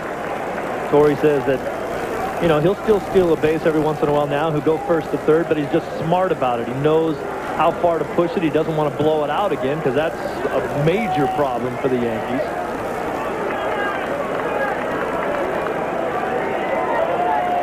Two and one to Bernie Williams, who struck out and grounded out to Chavez at third base.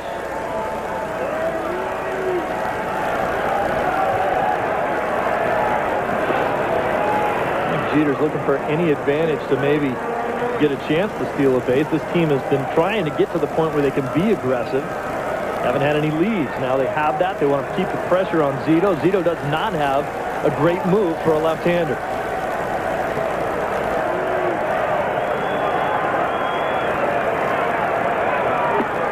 Fastball up, 3-1.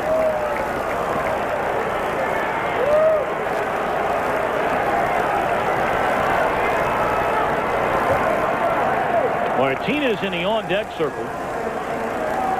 Was hit by a pitch his first time up, but he lined out hard to Damon in center field in the 5th. Williams has not made contact, at least none to speak of, in 2 at-bats so far. We'll see what's happening on the 3-1. Runner go. Foul back out of play. I think that play was more like a run and hit. Certainly we know what a hit and run is, where you have to steal the base and the guy has to swing the bat.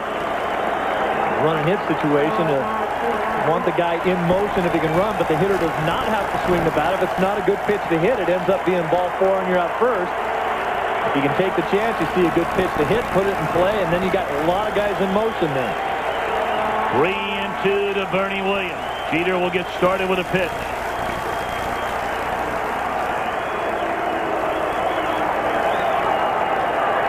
Especially with 2 strikes, Bernie's very good at shooting this ball over towards the second baseman, especially if he's covering. Good at bat by Williams, and he draws a walk. So Zito putting himself in big-time trouble. He easily retired Knobloch and Soriano to begin the inning. Then he hit Jeter, and now he walks Williams, and here comes Tino. All batting. First baseman Rick Peterson out to have a little chat with Zito to make sure they know exactly how they want to pitch to Tino.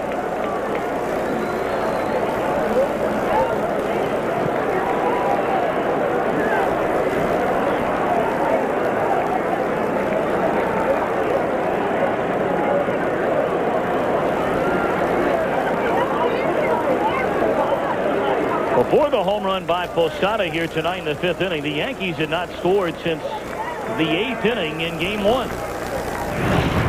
Off the bat of Tino Martinez.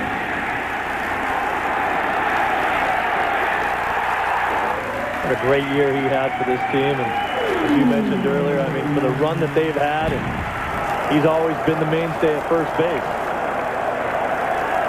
2 on, 2 out. Breaking ball and a beauty by Zito, strike 1. Can't hit what you don't see. A lot of times you say that about a fastball. Not in this case. 0-1. Another breaking ball, and just like that, Zito had nothing in 2. Well, every at-bat, every pitch becoming so critical now. Because the way these 2 pitchers are going tonight, you figure it's going to be very hard for somebody to score 3, 2 maybe. You fall behind 3-0, you could be in big-time trouble if you're the A's. Huge at-bat right here. Zito probably want to change his eye angle here. Throw a different pitch than the curve, so he's not sitting on one. Blocked by Hernandez, who lost it momentarily, and neither runner will advance. A little bit different breaking ball there. Yeah, threw it away from him, but still a breaking ball. The fear is, as a pitcher, you throw me a couple breaking balls in a row, I keep seeing them. Maybe I fouled one off. I took the first one, I fouled the next one off. I keep seeing that. I get a better view at it. Maybe blow a fastball up and in or away from him, change the eye angle of the hitter, and then go back to the pitch that you don't think you can hit, which is the curveball. You keep throwing them up there. But the opposite theory is you keep throwing them until the guy proves he can hit one. But now is not the time for him to hit one. Breaking ball is sweeping away from Martinez rather than the big yacker, as they call it in baseball circles. It comes right at Martinez and breaks over the heart of the plate. Big pitch right here. Zito does not want to go to 3-2.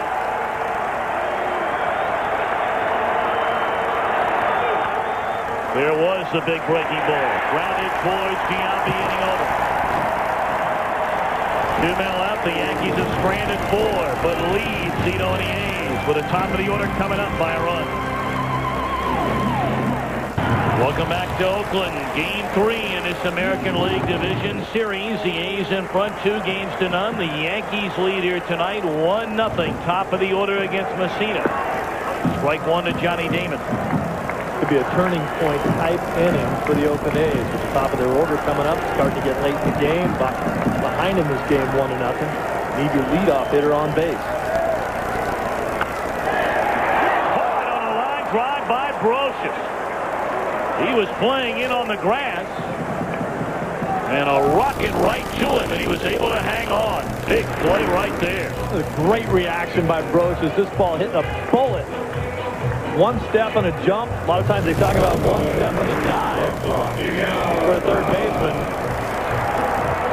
Pretty much figured out why he won the Gold Glove in 1999. Well, the Yankees making all the plays defensively so far here tonight. And now Tejada. Fastball high.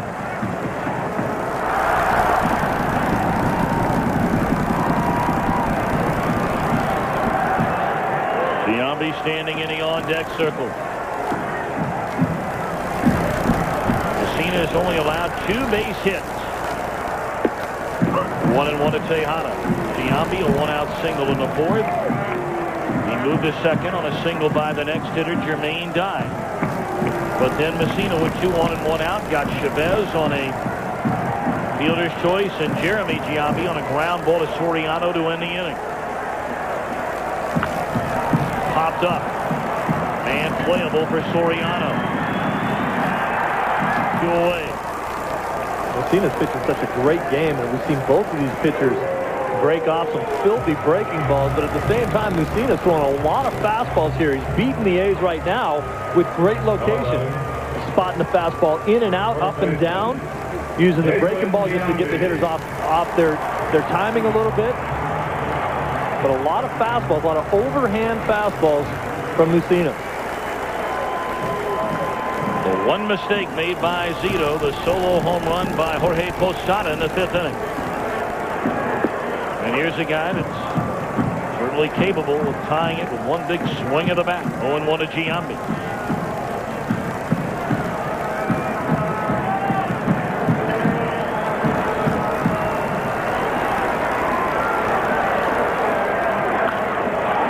In the air, down to left field line. A long run for Knobloch. Crossing, sliding into foul territory, and Knobloch got it.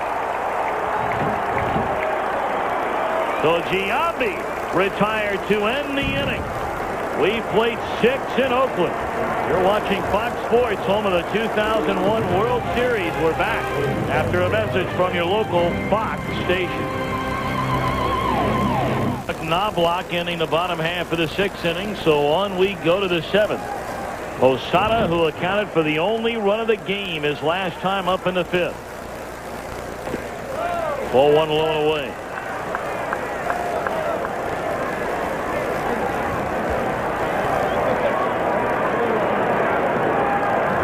One run, 2 hits for the Yankees. No runs, 2 hits for Oakland.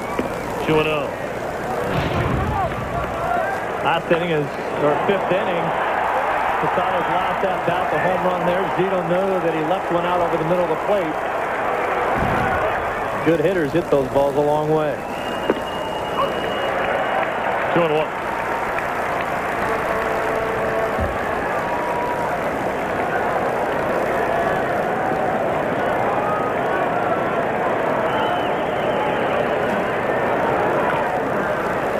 Rolled over the pitch away from him, did Posada. Even the count of 2-2. He'll be followed by Shane Spencer and then Randy Velarde.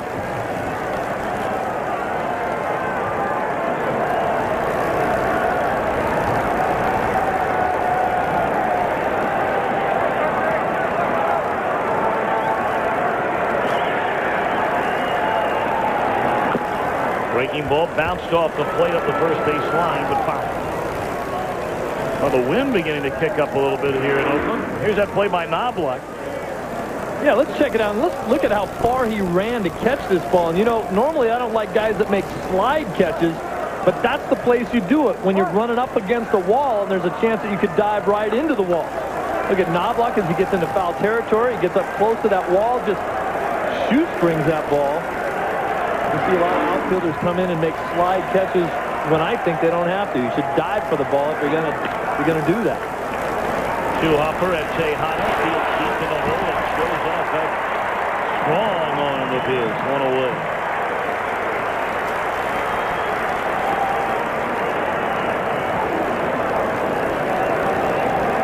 Why would a ball be easier to catch if you're diving than if you're sliding?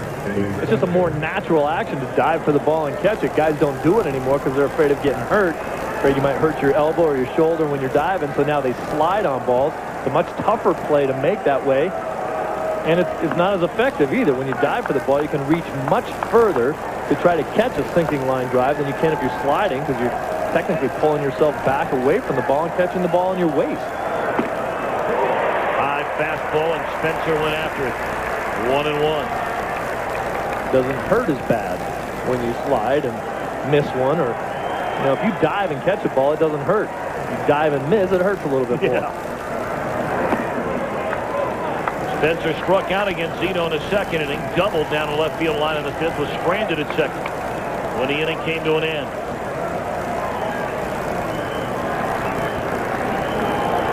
Torrey getting Spencer the start in right field. Velarde the DH tonight. Justice and Paul O'Neill. O'Neill especially, a warrior.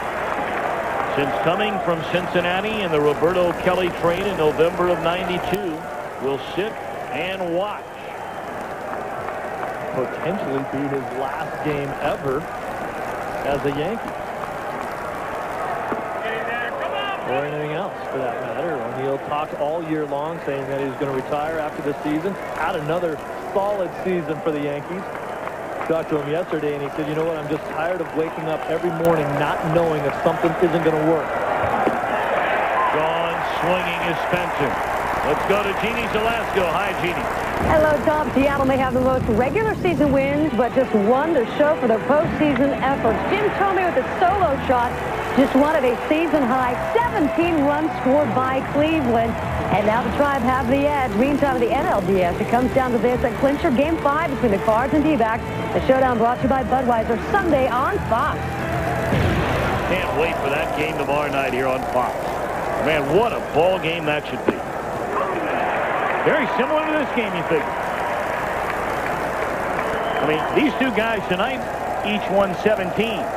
Those two guys each won 22. Pretty good year. Yeah. 0-1 to Velarde. Big breaking ball in there, a strike. Zito is fanned 4. He's tied a division series record by hitting 2 batters. He's walked a batter, allowed 1 run and only 2 base hits.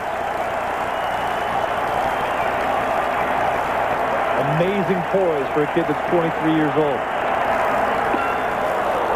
Did he go? They appeal and they said he didn't go around.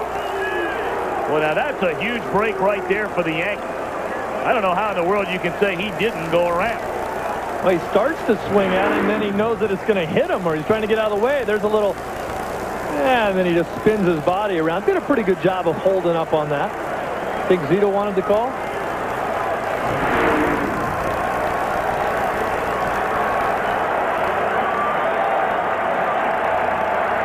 1-2 on Velarde. One inside. Of course, Zito and Velarde, teammates last season. Velarde did a solid job for this Oakland club at second base when healthy enough to play.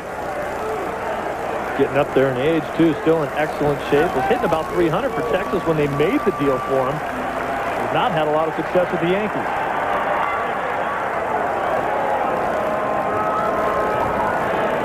Still 2-2. Well, why did that take you such, a delayed reaction on the 2-2 call there? You had to get up from underneath the desk again, didn't you? Because you thought that foul ball was going to hit you. Dude, this scene only moves so fast.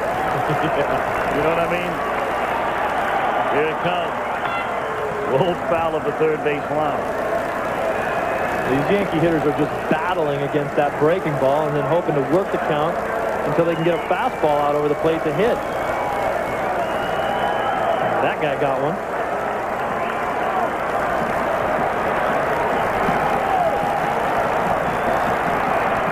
Again, a 2-2 to Velarde. Breaking ball at strike 3, and that'll end the inning.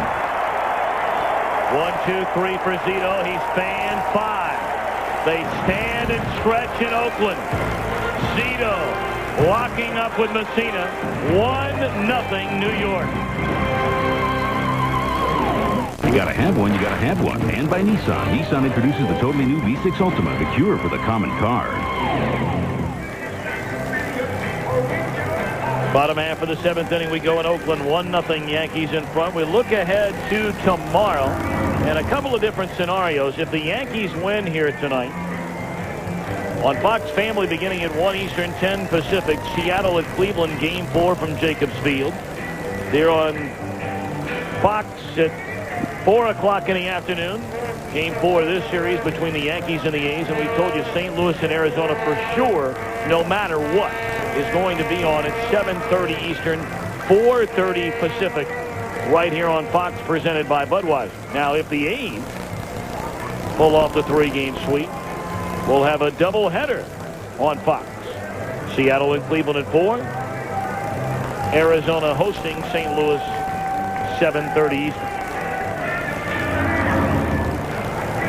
Corey Lytle will get the ball, win, well, not win, but lose for the A's should they do so tonight.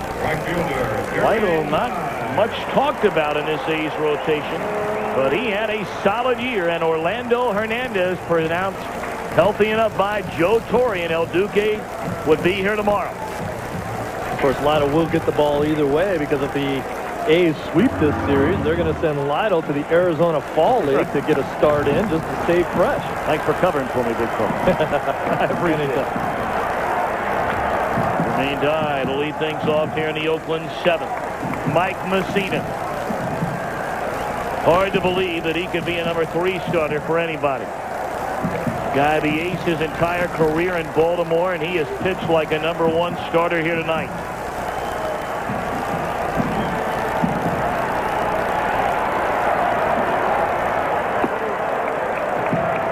We're getting out of Mussina exactly what we thought we were going to get. The pinpoint control, varying the pitches, location, where he wants it, anytime.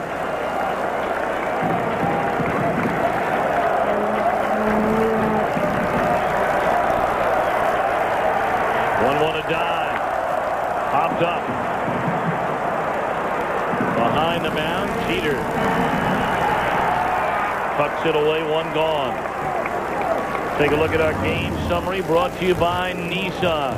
Both pitchers have been fabulous. Mussina, 1 pitch better. Just unbelievable pitching that we've been seeing in the series and all throughout baseball in this playoff. Posada with the big home run. Giambi and Dye 2 for 6. The A's need to get something going offensively.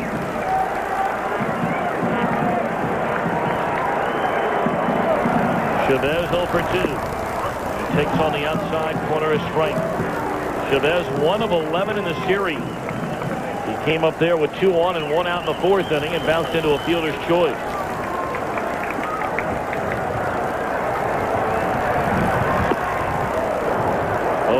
Just like that. And that's a big long swing. A lot of times we talk about trying to stay inside the ball. That swing right there, he went way out around the ball, tried to pull a pitch that was outside and away from him. Now a lot of options for Mussina. Left one out over the plate. Found straight back by Chavez. Mussina's done a great job of keeping the hitters off balance, but the Oakland A's have not done a good job of what Giambi told me before against Mussina. You have to hit his mistakes. Jermaine Dye saw a pitch in his at-bat right there that he should have hit harder and popped it up. That pitch right there was a good pitch to hit for Chavez. Still 0-2. Of course, Mussina near perfect back on September the 2nd at Fenway Park. Came within 1 out of recording what would have been just the 16th perfect game in Major League history. Broken up by a 2-out pinch hit single off the bat of Carl Everett in the bottom of the 9th inning. Turned it over there on Chavez, and it's 1-2.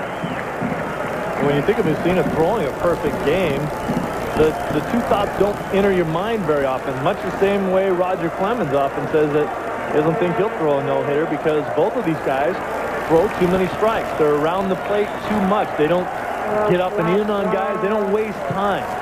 So they figure they're going to give up some hits during the game. In the air, short left center field. Bernie Williams now coming in a few faces, 2 up, 2 down.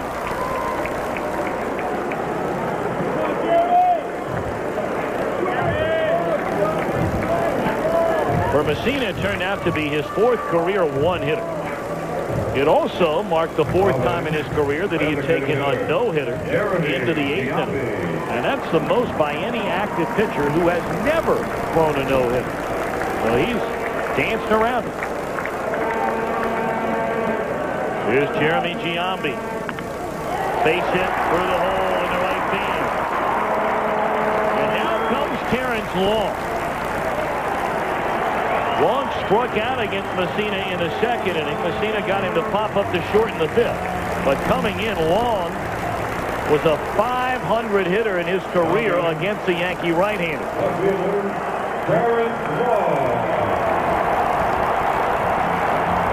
Well, one of the reasons is because Long's a pretty good fastball hitter. We talked a lot about tonight how Mussina's throwing you the fastball. He's got the other pitches. The knuckle curve that's been very effective. The straight curve ball, if you want to call it that. The change up, but he's throwing a lot of fastballs, and Long's a good fastball hitter. Off-speed pitch on the outside corner is strike. Wasn't going to give him that first pitch fastball.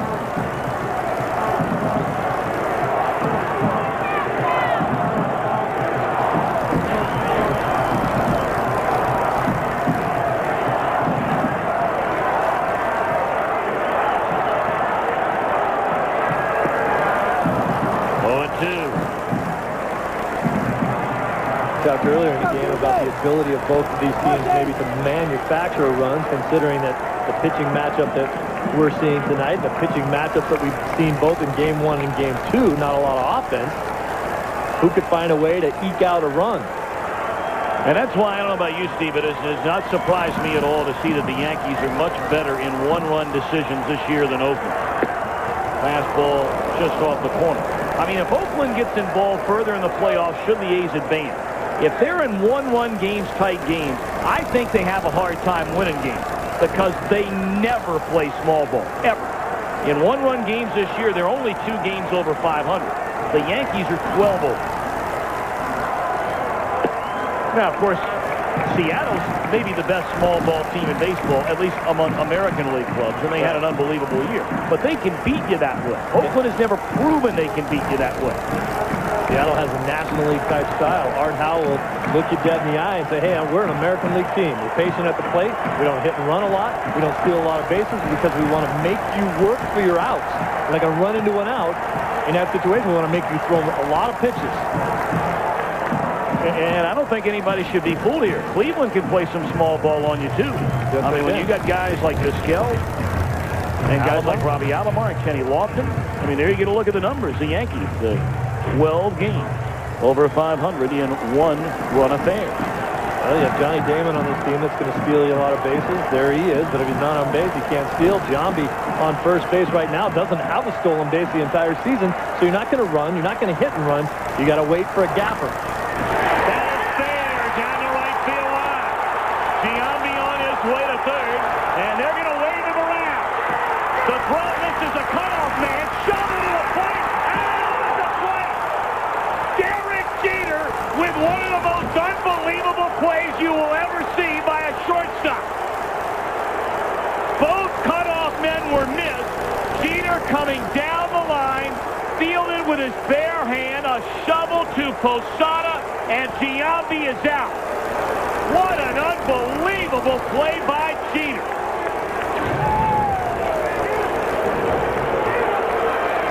Still 1-0 Yankees. Wow.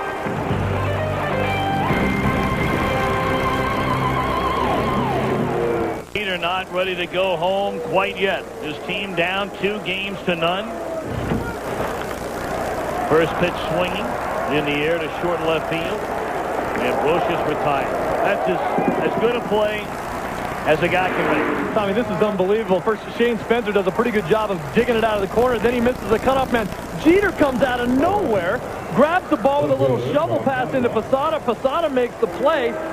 This could have been tough on Spencer. Now he airmails everybody. Look at Jeter. What is he even doing over there? He shovel passes it over there like he's the quarterback for the University of Michigan. And then Posada putting the tag. Looks like he gets him on the inside of his right knee. Maybe or maybe not. Visually touches him on his left knee. Danley right on top of that play. My problem with that play right there is you got to slide here. You have to slide. This makes it a much tougher call for Danley at home plate. Does he get him right there on that knee before his foot touches the ground?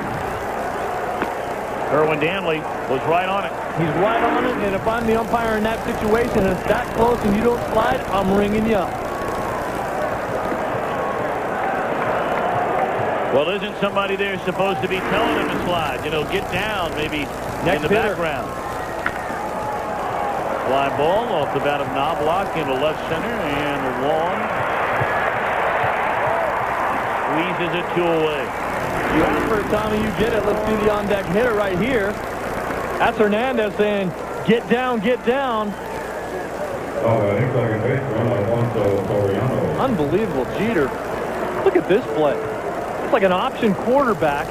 Jeter has no business even being anywhere near that play. Just used his instincts, came flying into the play. Reminds me a lot of the play that he made in the World Series against the Mets last year, where he was down the third base line, spun and threw Timo Perez out at home plate on a ball that Perez wasn't running on. He thought it was a home run ball. What does Jeter always seem to just step up when his team needs him most? There are players, and then there are special players. Special players, maybe only 2, 3 in a generation, that when on the biggest stage, they play and deliver the biggest moment. And Jeter's one of those guys. I don't think there's any debate about it. Jeter turned a mistake by Spencer throwing it over everybody into a great play that kept this game at a 1-run lead for the Yankees. You could be talking about a totally different situation if he scores. Still 1-0 as the A's bat in the bottom of the 8th.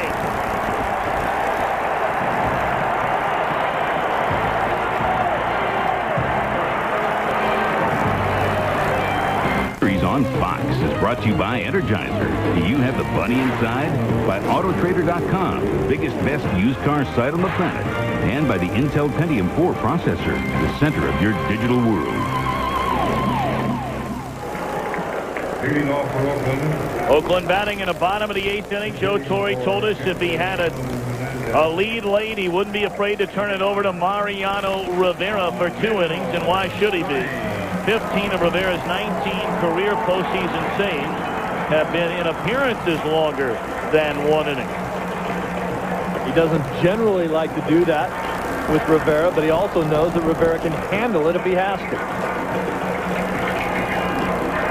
Rivera's not only been one of the greatest postseason relief pitchers, he's been one of the best postseason pitchers, period, in the history of the game. But now he tries to protect Mussina's 1-0 lead. Olmedo signs will bat for Ramon Hernandez here in the Oakland 8th. Fastball high. Tommy, I don't disagree with this move at all. If you've got a guy like Rivera waiting down there, bring him in. But at the same time, Mussina did such a nice job pitching against this Oakland A's team that they're looking at it right now saying, good. Get him out of there. Let us see somebody different. Maybe Rivera doesn't have his good stuff today. Well, signs helping out Rivera there, chasing a high fastball. 1 ball and 1 strike. What an effort by Mussina. 7 innings, 4 hits, no runs. He only walked 1 batter, struck out 4.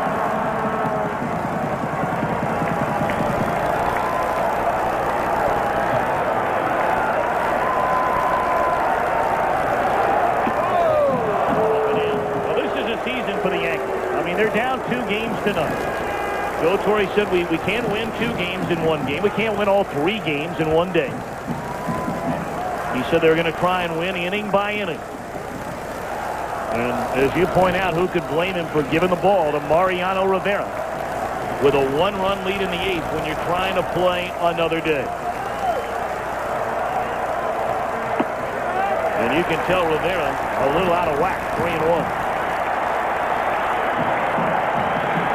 like that last pitch, up and into signs, no problem. Set up the other cutter. A lot of times he goes within a way with the cutter.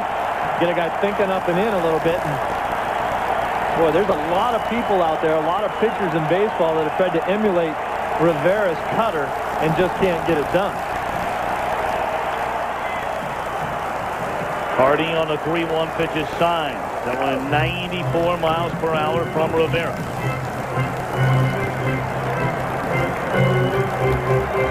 Apparently the night is over for Barry Zito.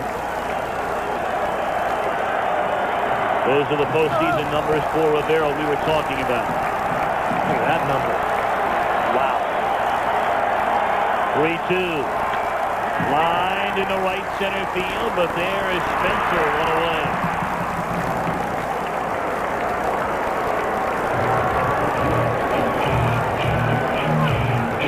I'd like to remind you, go to MLB.com to bid on special autographed items and game-used items currently up for auction to benefit the Disaster Relief Fund. Thank you for your help.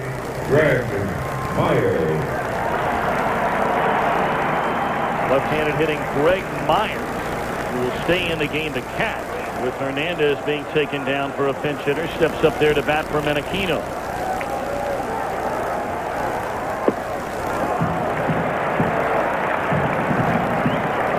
Myers is a guy who still has pretty good pop. Good pickup for this team. Hernandez, 2 days off. Light a little fire under his play as well. 1-1 to Myers. Saw Mark Guthrie getting ready there. He'll come on apparently for Zito in the 9th inning.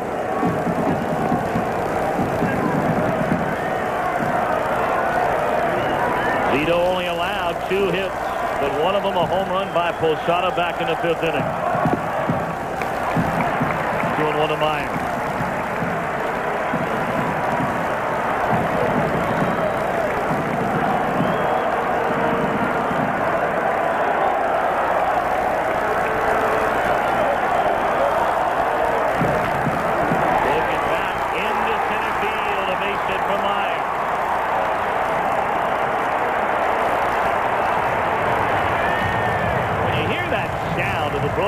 You figure it's not going to be hit very hard.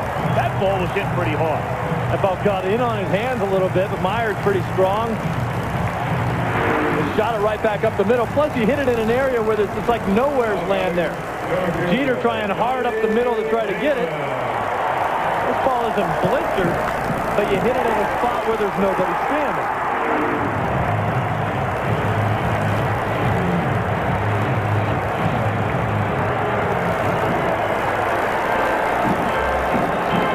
This is the area where it really hurts a team only carrying 2 catchers in the playoffs. No question about it, because as we talked about before, the ability to manufacture a run, the fact that when that ball was hit down the right field line last inning, you have Giambi running, no speed. Now you have Myers, a backup catcher, no speed. It's going to take a triple to score the guy. You don't have a guy that can you come in, pinch run for him, because you got no other catchers to go behind the plate. 0-1 to Johnny Damon, who's 0 for 3, lined out hard. Right at Brocious in the 6th inning. Damon just 2 for 13 in his career off of Rivera, but you expect almost everybody that walks to the plate has those kind of numbers against Rivera. Check swing, and did he go around? They appeal, yes, says Ron Colton. No question about this one. This is an attempt at the ball, plus the body turning, the bat out in front of himself. It's a swing. So 0-2 to Damon. Myers a very short lead over at first. And the Yankees playing this no doubles infield defense. Of course, Martinez has to hold the runner on at first, but look at Brocious. I mean, if Rivera left anything out over the plate, it's easy for me to say, but Damon just put the bat on the ball. And that's what he tried to do last time, and Brocious made the great play.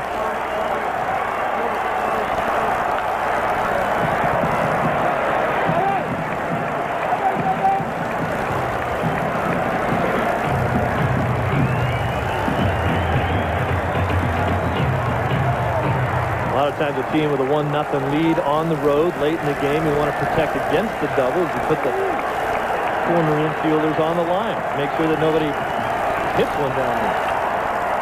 Popped up and playable for Tino Martinez in foul territory. 2 away in the Oakland 8th inning.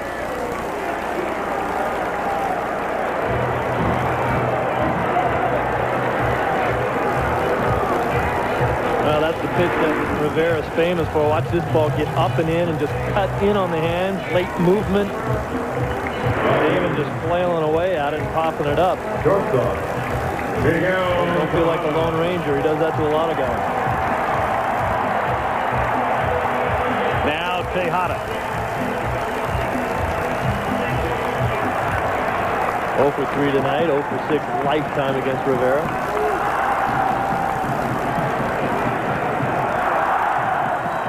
Two down, a man aboard. Tejada the go-ahead run at the plate. And he looks at ball 1 down low. And this is a man that Rivera is going to come after. Very little doubt about that.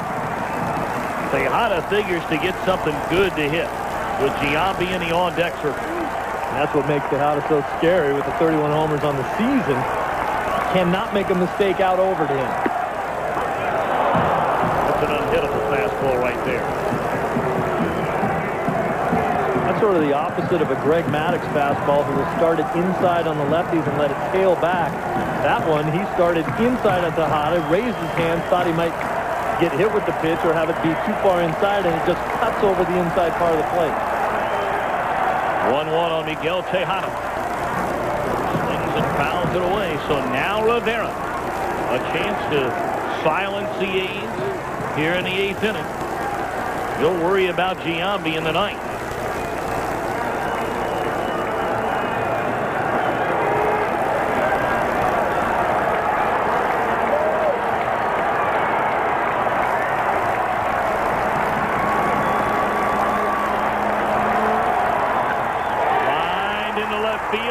Block, got it into left center, and that'll end the inning.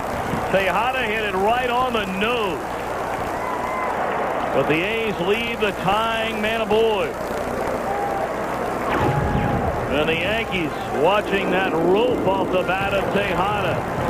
All is right in that dugout. They're hoping for 3 more outs. And allowed the home run to Posada.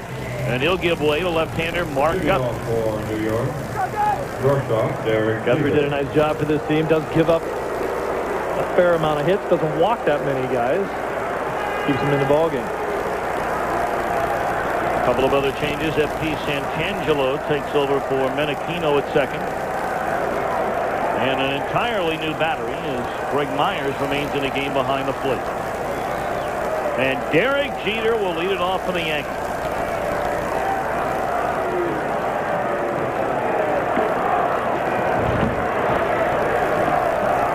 Jeter 0 for 2, hit by a pitch, but made the single biggest play of the night. He's down 0-1.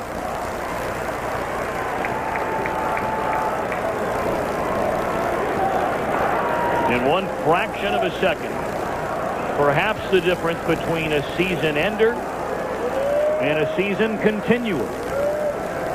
I mean, if that run scores, you never know what happens after that. Plus, you still have a guy on second base at least, and the inning continues. I mean, we've seen Jeter make some great plays. We've seen him do it in the postseason as well. We mentioned the play in the World Series against the Mets last year when he threw the guy out at home plate.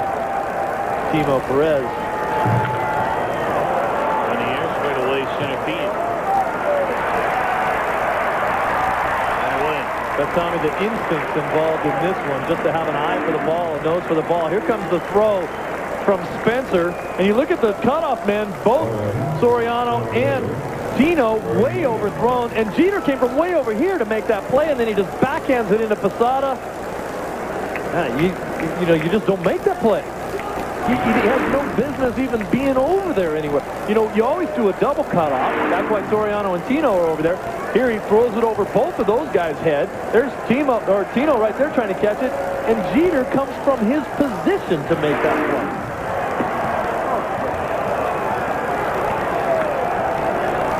The nose for the ball. I mean, think of all the things that could have gone wrong for Jeter even after he got there. I mean, maybe he doesn't feel it clean. Maybe his throw, it is 2 inches one way or the other to Posada on that shovel pass, that option pitch. And we're tied. But the guy makes the play. Did Michigan recruit him to play some football? Because, you know, that's a sweet little option play. Oh, Schembeck would drop the ball if he didn't. There's the liner in the center. 2 away. And once again, I mean, you wouldn't even think of making a throw like that, but he knew that if he tried to catch it, turn, and throw it the way you're supposed to throw it, you have no chance of getting the guy. He did whatever he had to do to get the ball to Posada as quickly as possible. Threw a strike, you get the out. It's unbelievable. It's an unbelievable play.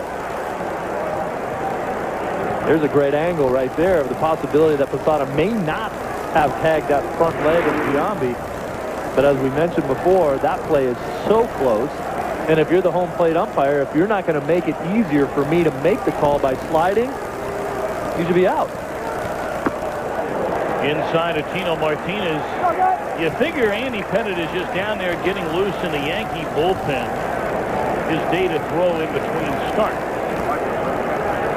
Pettit may be forced to get the ball in Game 5 should this series go that far. Joe Torre said he just doesn't know physically if Roger Clemens would be ready after injuring the hamstring in Game 1. Clemens pitches with his legs. That's where his power comes from, which made him such a great success. And when he has leg injuries, he's had a history of growing problems, hamstring, he's not the same guy.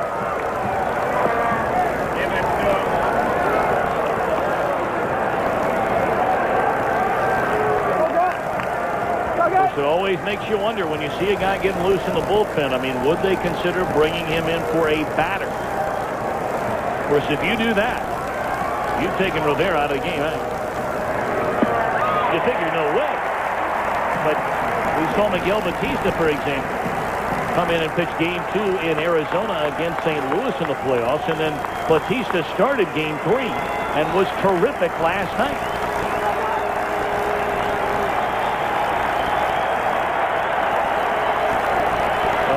Joe Torre said that Pettit is really the only guy on his staff that he considered bringing back on 3 days rest. So Pettit may have said, hey, if it's going to be a couple days before I have to go again anyway, and I've got to get some work on the side before I do that, I can get you one out. Nick. Pettit's a gamer too. I mean, Pettit's, you know, he has a mild-mannered exterior. He's like, you know, he's like Superman and Clark Kent. He doesn't look like he wants to go out and compete with you, but don't even think for a second that he wouldn't jump into this ballgame if he thought it meant the difference between a win that saves your season or a loss that sends you home for the rest of the year. Pettit's a good golfer, but he'll wait to make a tee time.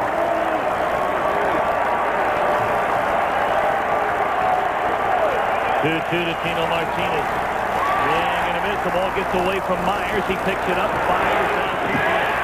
And that'll end the inning. So here we go. Bottom of the ninth. The heart of the order. Giambi, Doc, and Chavez against Rivera. 1-0 Yankees. Jason Giambi will lead things off for the Athletics. Home half of the 9th inning. 1-0 Yankees. You know, Tommy, a lot of home run hitters will tell you that they don't really think about hitting home runs when they go to the plate. They try to hit the ball hard on a line somewhere and hope. Giambi's thinking about leaving the yard right now. Fastball up and in.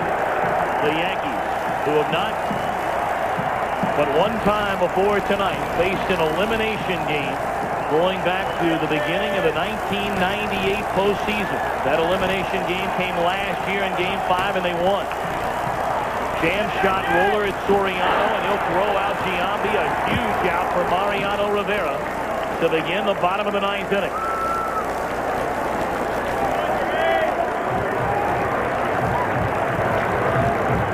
An unbelievable statistic there. In the most unbelievable postseason team in the history of sports. And those are postseason numbers, not just regular season numbers. We're talking about when it absolutely counts.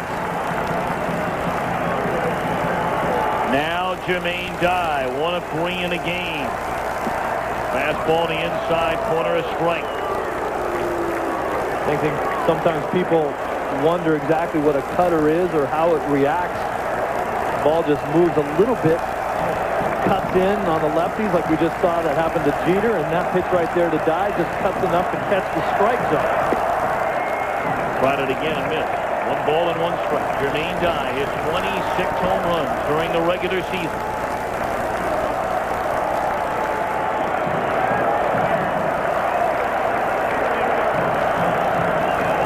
Pettit will sit and watch as Rivera tries to close it out into right center field, and Bernie Williams is not going to get it. It goes to the wall.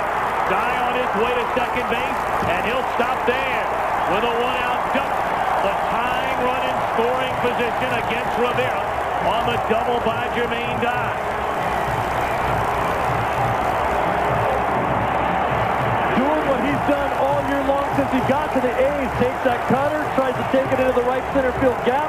Doesn't try to do too much with it. That's a pretty swing from a big, lanky guy that shoots that thing into the opposite field gap and ends up at second base. So now the winning run comes to the plate. Chavez hit 32 home runs during the regular season.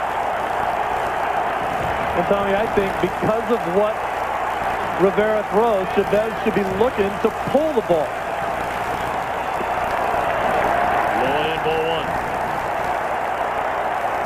The Yankees season hangs in the balance. The A's with a 2-0 lead. And they have the winning run at the plate here in the bottom of the ninth. Big cut by Chavez, and he fouls it straight back.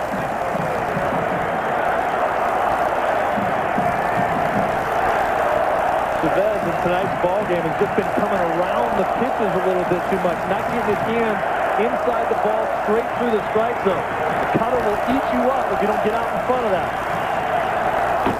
Big cut right there. He turned it loose a little bit, but he's behind 1-2.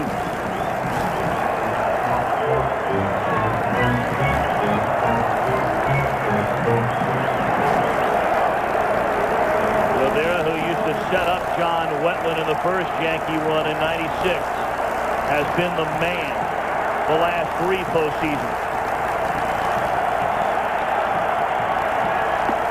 Struck him out, and Oakland down to its final out of the game. Now this is the 4-seam fastball, the one that he tries to get up in the zone and ride right past you. It looks so good to hit, but you can't get up on top of it.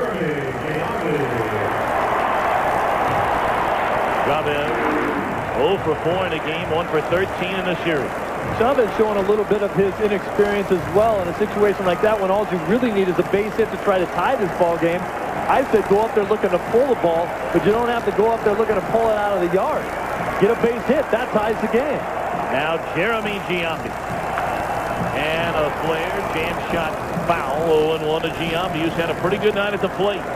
He walked in the second, grounded to second in the fourth, and singled into right, was thrown out at the plate when he tried to score from first on the double by Long in the seventh. Tying run at second base. 1-1 to Jeremy Giambi.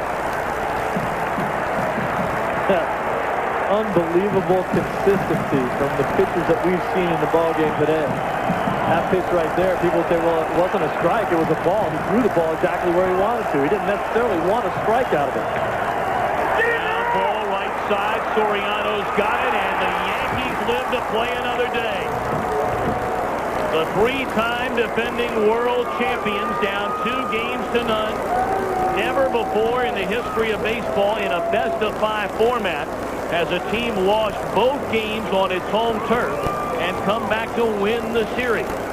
But the Yankees still breathing. Mike Mussina was tremendous tonight. You got to give Knobloch a lot of credit for the 2 plays that he made out in the outfield. Derek Jeter, an unbelievable play. to keep the score at 1-0 Yankees. Stay with me, Dan. And then Rivera shutting the door, as he's done so many times before. The Yankees got a total of 2 hits. The Posada home run, the difference in a 1-0 win. We'll be back. Fox Tuesday. Beat Oakland here tonight. Derek Jeter kind enough to join us. And Steve, I know you're chomping at the bit to ask him about that play. Well, I just thought it was unbelievable, Derek. I mean, you have the double cutoff man set up. Spencer airmails the ball past both of those guys. You have no business in that play, and yet you're the one that makes maybe the most athletic play I've seen all season long. What are you doing there? Well, you know what? Actually, I am supposed to be there. You know, my job is to read the throw. If there's going to be a play at third base, be the cutoff man to third, and if there's a play at the plate, to cut off and throw it home. So, you know, I just got there. I saw the ball over Tino's head. I didn't think it was going to make it to the plate, so I just flipped it to Jorge. He made a great tag. Looked to me like maybe Michigan should have recruited you to be an option quarterback or something. No, I can't. I have trouble playing baseball. I can't worry about football. Joe, Derek, we were talking about, you know, everything that a guy could do. And you seem to save the best in the biggest moment. Is there any way at all to try and explain that to those of us who are just the laymen of the world about having that instinct and ability? Well, I mean, I don't know about that. Everyone's out here, they're trying hard. You know, I enjoy playing in postseason games. I enjoy coming out here when the pressure's on and you need to perform. You know, that doesn't mean you're going to be successful, but I don't shy away from it. And our team's been like that. So, you know, this is a big win for us today. Derek, does the pressure now switch back over there? You guys are still down 2-1, but there's no way that the young Oakland team wants to head back to New York to play a Game 5. Well, that's what we have to focus on. We can't focus on Game 5. You know, we want to win tomorrow. And if we get back to New York, you never know what's going to happen. But we can't worry about Game 5 unless we win Game 4. So we have to come out here ready to play. Derek, thanks for taking the time to join us. Congratulations tonight. We'll see you tomorrow. All right, thank you. Derek Jeter and the Yankees stand tall on the brink of elimination, and they'll be facing that same kind of scenario tomorrow. Do or die, and they don't face that very often, but that's the case now in this series. And we'll be right here, and we'll look forward to seeing those of you at home. Kevin Kennedy, Jeannie Salasco standing by for more. Yankees win it 1-0 to force Game 4.